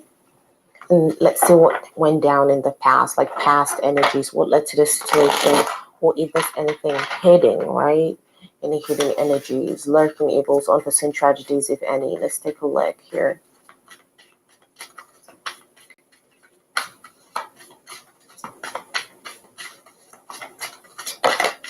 Okay, we're going to take the one on top. Although we've got 3 cards, right? We've got 3 cards. You know what? Let's just take it because, I mean, the energy is wanted, right? Now, let's see what you could do to overcome challenges. This challenge to avert unforeseen tragedies, lurking evils, if any solutions from the universe, right? Let's see what action you should take. What action should Aries take with regards to this situation? Okay, so it's definitely tied with the past, okay? Okay, so, and let's take a look at, you know, what's next with regards to the situation. What's next to expect, right? What's going to happen next with regards to the situation? What's next, right? What's the unforeseen advice from Spirit on what's next, please? Knowledge is power. Okay, 3 cards. 3 cards. We've got 1. We've got 2. And we've got 3. Okay, my darlings. Bottom of the deck, we've got the 6 of Pentacles. The 6 of Pentacles is equal give and take, equal reciprocity. The person you could be cautious about is someone who you give a lot. For some of you, very generous towards this person, or it could be vice versa. Maybe this person is generous towards you, right? It could be someone you're emotionally connected with, like a mother figure, father figure. Could be a Cancer, Scorpio, Pisces. Maybe they seem guarded, or you do seem guarded here. Maybe it could be even the father of your children, the mother of your children. Maybe you went to court with regards to this person. In the past, I feel this person, the situation felt like wish fulfillment, but you had to make a choice, right? Either to free yourself from it, or to proceed with something other than that particular situation, right? If you get what I mean. Let's see how the 6 of Pentacles ties onto your reading. Could be someone who could be envious and jealous of you because of some retirement benefits from your work, some sort of loans approval, or financial aid or money or something here. But let us see, okay? Let's see how the 6 of Pentacles ties into your reading. Current energy is the 2 of Cups.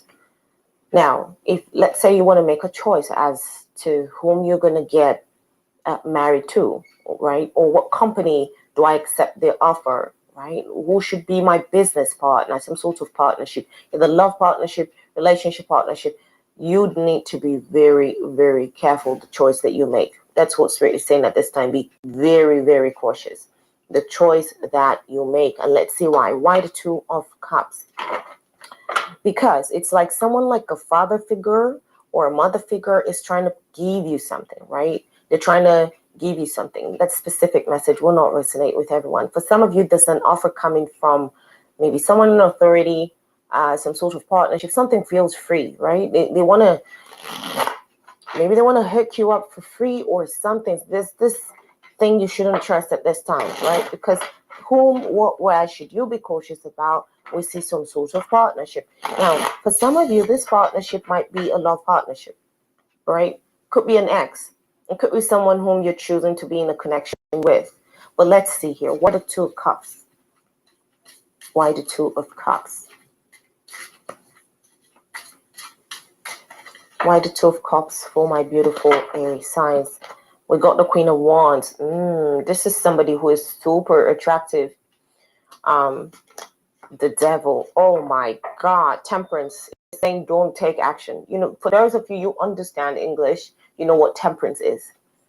Be patient. Don't take action. There's some sort of energy, choice, you know, partnership. Maybe it's a romantic partnership, business partnership. Queen of Wands is somebody who is super, super attractive. This person might have like red hair or something red. Maybe you love something red. This is an Aries, Leo, Sagittarius card. For some of you, these are 2 energies. This is you, male, female, it really doesn't matter. You're dealing with someone who is a Capricorn or definitely something toxic. They're lying. Okay, be careful of some partnership. It could be career partnership, love partnership. Again, I keep reiterating that because this is something that will get you trapped. Look at her hands. It looks like she's wearing bangles. She's wearing a false mask here. It looks like she's chained. We see a couple of chains here, like, so this devil toxic energy, there are also eyes lurking in the back here. So this is a trap, right? Very seductive energy, like something alluring, right? It could be someone who has addictions to drugs, sex, multiple partners, alcohol. This also could be somebody who is very controlling, narcissistic, toxic. They lie about who they truly are. And you could be seduced. You could be drawn in, right? So your choice, it could be somebody, but bottom of the line, I see someone trying to make you this offer. It could be someone from your family trying to say, hey, I want to hook you up with someone, right? Or it could be that there's somebody who is a friend who wants to, put in a word at a certain company. And when you go work in there, it's going to be a problem with this devil card energy. So you've got to be careful, right? For some of you, it's like maybe you want to make a choice of a partner and this person is a hooker. You have to be very cautious, right? We don't resonate with all of you. Be very cautious. Maybe you're addicted to the way they look. Maybe they're bossed. Maybe they've got hips. Maybe they're looking so handsome, attractive, stuff like that. For your safety and protection. Why? Because it's coming to you, Aries, right? Rejection. They might reject you later on. Now we see the King and Queen of Wands. For those of you who know tarot, this is Aries, Leo, Sagittarius energy. We're talking to you. Someone will end up feeling rejected in the end with the Four of Cups. You're not going to get what you want from this partnership. That's what Spirit is saying. You will not get what you want. Right? Let's see here. More guided messages, please. The Four of Cups and the King of Wands. I'm telling you, some of you are dealing with someone very attractive, seductive, very alluring, tempting offers at your place of work, business partnership. Like Five of Pentacles, the Queen of Cups. You're looking for love. You're looking for something you love. You're looking for some sort of partnership that you love, right? You might be communicating with this person. I see lots of communication back and forth. Yeah. There might also be talks about travel. There could be distance between you and this particular situation here. Five of Pentacles. You're not going to get what you want. Look, we've got this ladder here, right? It's not reaching the top of the mountain. But those of you who could see, we see the ladder here. It can't get up. It can't get up. It can't get up. This is where the money is. This is what you want. But there's no ladder to get here. You're going to be starved off of what you want. If this is a career, you're not going to get what you want. They're going to use you in that company or that sort of partnership, and you're not being paid for what you work for. If this is a relationship, this person is going to ghost you. This person is not going to give you what you want. There's no equal reciprocity. This person could use you for money. You could end up losing money. You will not get this love, this nurture, this thing going on. Some of you, it's a mother or father. Queen of Cups, King of Cups, trying to hook you up with this situation here. You just got to be cautious. In your mind, there's some element of betrayal. Ten of Swords with this situation. With the Sun in Gemini, you're going to see quickly that this person is not whom they think they were, right? Betrayal. This person might end up cheating on you. This person might end up, moving away, right? If your case is love, if your case is career, you might end up hearing, oh, there's a layoff, or maybe someone just takes advantage of the situation, cheats you off of some sort of profit with the Ten of Swords, or even try to ruin or soil your reputation. I don't like this energy here, right? Because this is saying how you think about this as time goes on. This is partnership. Two of Swords. Yeah, this is trying to make things work. Some of you are currently communicating with this person. Could be at your place of work again, or it's a relationship you're trying to make work. Two of Swords. This person will put you at a crossroads, and you will end up feeling betrayed. There's no way you could work this out. In the past, King of Pentacles. So you want stability. You want to be stable financially. You want a stable marriage. You want a stable union. This is what you want. That's your dream, right? Is for you to be with a person that your family accepts, you grow together, have children. Is a dream, right? With the Nine of Cups. You also want to be financially stable. You want to be maybe married to someone from an affluent family. Maybe you want, to be part of the boss, or start your personal business that will cater or tend to the community of like minds. I mean, you've got a dream here, right? But let us see, because with this Devil card, this person is coming to take. They're not coming to give. It's not what you think, right? It's not what you think. Let us see here. This energy in the past could be lurking evils. So there's something, the devil energy attached to this dream, right? In the past here, this is the past energy, the challenge. Let us take a look here. 10 of Wands. Ooh, we can't even make that up. Not even at the slightest heartbeat. You will not be able to move. Why? Because this person seems such a, like a burden, stress. This situation will stress out. Some of you already have gone through moments and episodes where you can't sleep. You've got anxiety, you've got depression, you've got lack of sleep because something is slow. You can't move forward with your dreams, your goals, your aspiration. It feels like a huge burden, right? It stresses you out. That's what Spirit is saying. Hell no. No, no, no, no, no. Right? This partnership is not for you. You're not gonna get what you want here. What you could do to overcome the situation, avoid lurking evils, unforeseen tragedies, is the Four of Wands. The Four of Wands is a reunion card. It's a change of residence card. It's purchasing property card. It's a celebration card. Who made you happy? What made you happy? Right? Who feels like a twin flame to you? That's a person you should partner with. I mean, for some of you, there's a change here in maybe of your residence, for instance. Travel card. Or for some of you, protect your home, right? Protect your home. If you let this person in your home, or let's say you get married to this person, ooh, it's not going to be funny. There's something about the home here. Four of Wands. Why the Four of Wands, please, for Aries? Why the Four of Wands for my Aries signs? Why the Four of Wands? Why the Four of Wands for my Aries signs? The Justice and the Seven of Cups. This person could come into your house and do something. They could be hiding something that could put you in trouble with the law. But the Seven of Cups here, you've got to be, this is a caution, be cautious. Be cautious in your home with this person, whom you bring to the home. Be cautious whom you choose to have a legal bond with, like marriage. Because this shit here is deep.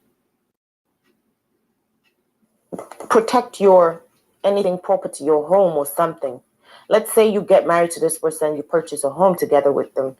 Be careful, right? With the Justice card is something legal. Seven of Cups, for those of you who know tarot, you're stepping back, looking at things from a broader perspective and a zoomed out perspective, right? You could be dealing with a Capricorn, a fellow, Aries, maybe a Leo, Sagittarius, Cancer, Scorpio, Pisces energy, pretty strong on this reading, or even a Libra, right?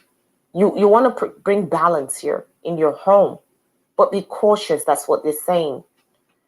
Be true to yourself. That's what they're saying.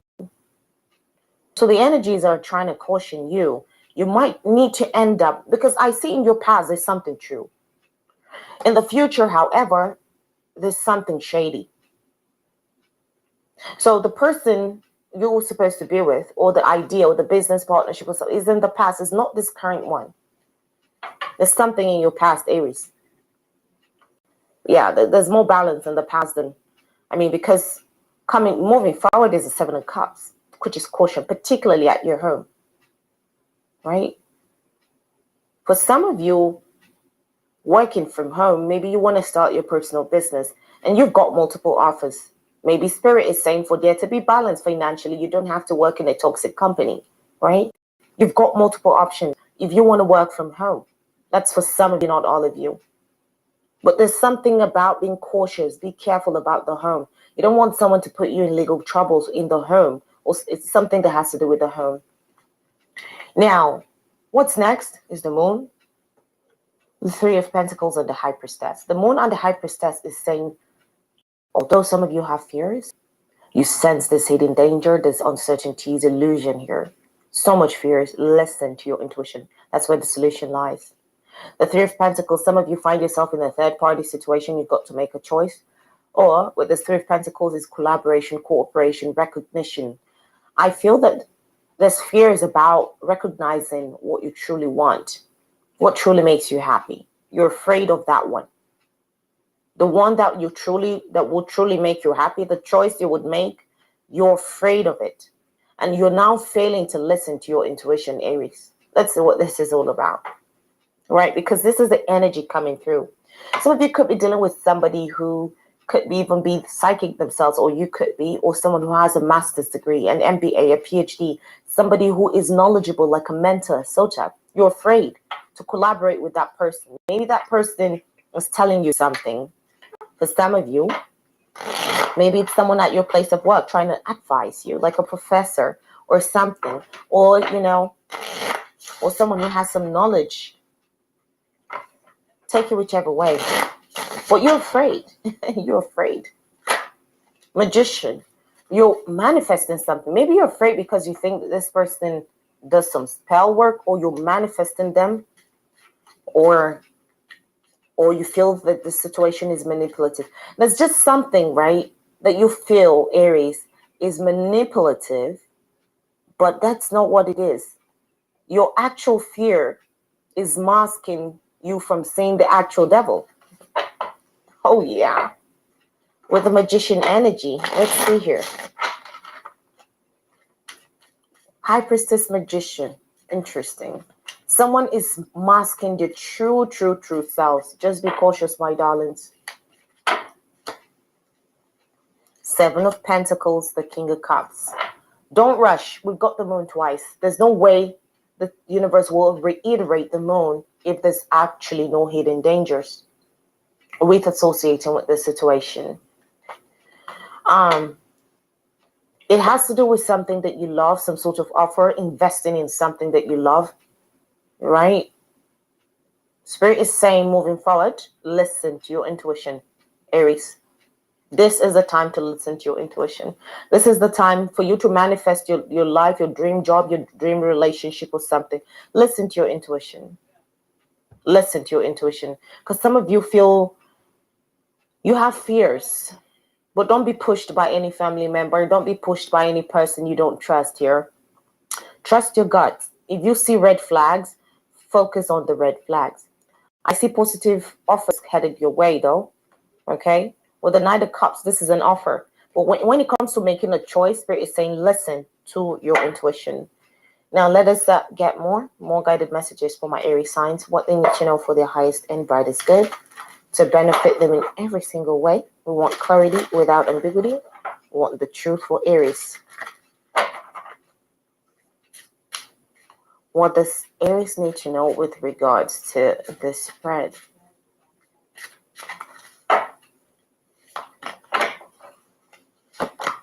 Protection. Protect your energy, particularly your home, I think. And some of you, Spirit wants you to know you are protected. We've got security, safety, sanity, shield. Protect your energy. Somebody could be even doing spell work. Somebody could also be involved in black magic or something. Self-worth. Some of you have issues with self-worth. Dignity, pride, respect, beliefs. Maybe you feel you don't look good enough. Maybe you feel you're not good enough. And because of that, don't fall for things that, I mean, you deserve better is what Spirit is saying. Don't bring down your worth. You're worth better. There's a new life ahead of you, a new relationship, a new business partnership, new home, right? We see birth, career, date, belief, habits. Again, the moon. There's some, if you're getting a home or something, there's something, just stay away. Listen to your intuition with hidden fears, confused, secure. We've got the moon here. Again, the third time. There's a situation you cannot trust. Aries, this is you energy. This is your energy, male, female. It really doesn't matter, right? Some of you be careful around fall, or something did happen around fall, right? Just be cautious. Spirit is saying, yes, what we're saying is correct. Absolutely. Just be cautious. But there's a new life for sure. Be cautious those whom you bring to your home. If you don't know someone quite well, Aries, don't bring the person to your home. Okay? Some of you, maybe you're trying to relocate to a different city, a different country, a different world. There's long life for you, Aries. Some of you feel like you're going to die. Maybe you have anxiety, depression, lack of sleep. Or you feel like maybe your career is going to end, your business is going to end. There's long life for you. You're protected. That's a message, specific message from the universe for you. For those of you who truly believe, right? You're a kind person, very kind. That's your karma, because you've done very kind things. But the world could change your perspective. Don't let the world change your perspective of who you truly are. For years, a lot of things have been happening in your life for years you feel is absolutely unfair. But that's about to change. By spring, things will become better, okay, for you. Some of you were born by spring. There's a change coming by spring for you, Aries. It's a new life ahead of you, I'm telling you. Trust the process. Trust the universe. Okay? There's a new life ahead of you. Okay, let's see more. If we could get descriptions for Aries. This could be describing you. Maybe the person you're dealing with, the situation you're dealing with, just for deeper emphasis, okay? Take what resonates with you and leave the rest. Let's see more guided messages for my Aries signs. What they need to know for their highest and brightest good to benefit them in every single way.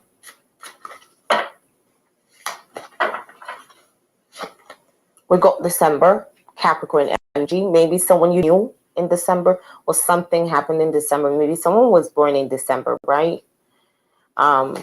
We got Taurus. They could have Taurus on the chart. It could be you or them. We got October as well, right? October could be very significant as well as Indigo, Virgo. You could be dealing with a Virgo, June as well. We also see January. So listen to your intuition, right? You can't go wrong. Okay, so let's see here. More guided messages for my beautiful, beautiful signs. What they need to know for their highest and brightest good, Aries. Okay, so it's really wanted to come out months. So within months, there could be a change for you. The first quarter moon. It's like you knew someone, and before it started kicking start, something maybe ended, or before, it's like something that is very recent, something that's about to bloom. This situation that you're going through. We see noon. Could be at its peak. Asia. Some of you could be from Asia, or you like Asia, you love Asian food. Okay. Could be a sign, or you're dealing with an Asian, or you could see Asia on the billboards, TV screen. So this message will go to you. Dark moon. Something is not what it means. You see it means what it seems to be. We see the south. You could be in the south, or someone who's from the south of you. We see years again. You've been dealing with something for years, Aries. Maybe it has to do with your health, because we see long life. And also we see in the past with that anxiety, depression, lack of sleep. There's something just that did happen, right? So this is reassurance from the universe for you, my darlings. Believe in yourself. You're good enough. Let's see more. More guided messages for Aries, please, concerning the spread. More guided messages for my Aries signs concerning the spread. 16, 1 and 6 could be significant. 6 and 1, or even 7. Could be date, month, year, weeks, right? It could be a particular day of a month. It could be, a month or something. 18, 1 could be significant, or 8 could be significant. 81 could be significant. 9 as well, right? Take it whichever way. We've got 6, number 6. So 6 could be 6 days, 6 weeks, 6 years. It could represent the 6th of a particular month. It could represent June. So just play around. It could represent 6 group of people. I mean, take it whichever way it does resonate with you.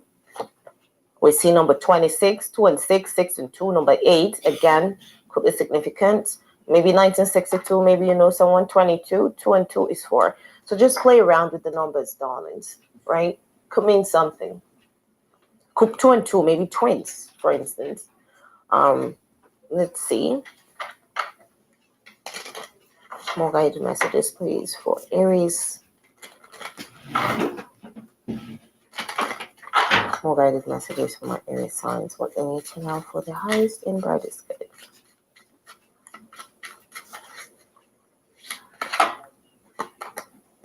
End of strife, finish discord. It's coming reversed, right? So end of strife, finish discord is like some of you feel like you're still going through challenges, right? It's coming reversed. So it's like there's still something here. This is resetting the past, like unfinished business. You want something to end, but you felt it was the end, but no. We see need, necessity, pressure. There's someone you need in your life or something you need in your life at this time. You feel pressured, but you're going to heal from that, right? We see vigor, right? You're going to heal. Some of you, you're afraid of your health. We see a God communication leader. So the universe wants you to be strong, to believe in yourself. You're a leader. You are a leader. You're a naturally born leader, Aries. Okay? Wow. Why? The reason why the universe is saying believe in yourself is because we're looking at the sun. We see the sun, good fortune, success. There's a new life ahead of you, right? Where you're going to be extremely happy. You will feel fortunate and successful. This is prosperity. This is abundance. So that's why Spirit is saying believe in yourself. Now let's focus on the enemy karma. If someone does you dirty, right? Let's say, what's going to be the karma for this devil, right? What's going to be the karma? Because people who do you dirty, people who take advantage of you, people who have said words to hurt you, right? What's going to be the karma? It's okay to forgive your enemies, but yeah, this beggar for life, that shows some of you've been used for money. Shame, disgrace will come to those who always try to deceive others. So if someone is deceitful with this devil card energy, they're going to be ashamed and be in disgrace, and they will be beggars for life. Let's see more. Okay? It's not good to take advantage of other people. That's why there's justice. Of course, there is justice. We also see a very tragic ending. So that means for some of them, they might lose their jobs. They might relocate to different cities. There's something that ends really terrible for them, right? Because they have chosen in their heart to take advantage of you. We see because you did them no wrong and they dug a pit to catch you. Maybe they try to scam you off of money. Maybe they try to take something that belongs to you, put you in trouble. It says, so let sudden ruin come upon them. And that's why we see a tragic ending. They will be caught in their trap. That means if they set a trap for you, they want to scam you off of money, they want to use you or something, they will fall into that trap, right? They will be caught in the trap they set out for you, and they will be destroyed in the pit they dug for you. So meaning that they will be ashamed, they will be totally disgraced, right? It says, I will expose and disgrace and render your enemies powerless, and they shall be filled with great disappointment. They will be disappointed because your their plans are going to fail. Underneath the deck, it says every evil, hidden, secret plot against you or your family shall be brought to light, and you will have justice. Absolutely. Absolutely. The devil is a gold digger energy. Okay, so let us get more. Now, let's see warnings. Now, warnings does not mean it's going to happen. It's just a warning, right? It's good to just listen to warnings. Take what resonates with you, because knowledge is power. So let's see what warnings the universe has for my beautiful Aries signs at this time. What warnings does the universe have for my beautiful Aries signs at this time? What warnings does the universe have for Aries? So first off, we got avoid any toxic and negative family behaviors or traits. Let's say you notice that maybe there's lots of divorce in your family, or there's excessive spending or cursing or something, drinking so much or something. Avoid it, okay? Take action now to improve your knowledge for more success in your career. So for some of you, let's say you recently started a career. Maybe you want to do some, on-the-job training, add maybe some executive training or something. If it's a skill you want to learn more, so down the line you have a backup, right? We've got danger alert while traveling abroad. Those of you traveling abroad at this time, just be cautious. Maybe because of the airports, those of you going by sea or something at this time. We also see winning a legal case could prove difficult at this time. For some of you going through legal cases, you want to make sure that your documentation is intact, your evidence is intact. We also see avoid and do not argue, fight, or quarrel with your siblings. For some of you who have siblings, be cautious. Don't, okay? Don't argue or fight with them, okay? Now, finally, let's take a look at the blessings headed your way, okay? Let's see what blessings the universe has for you, my beautiful Aries signs. What blessings that the universe has for my beautiful Aries signs to benefit them in every single way. We want clarity without ambiguity, the truth for Aries? What are the blessings headed their way? Blessings headed the way of my Aries. Let's take a look. Let's find out. Blessings for Aries, please. Blessings for my Aries signs. What blessings does the universe have for my beautiful Aries signs? He is your soulmate, or he or she, okay? The person on your mind, who are you thinking of right now? For those of you interested in love, that person is your soulmate, okay? We also see you will find the treatment you need.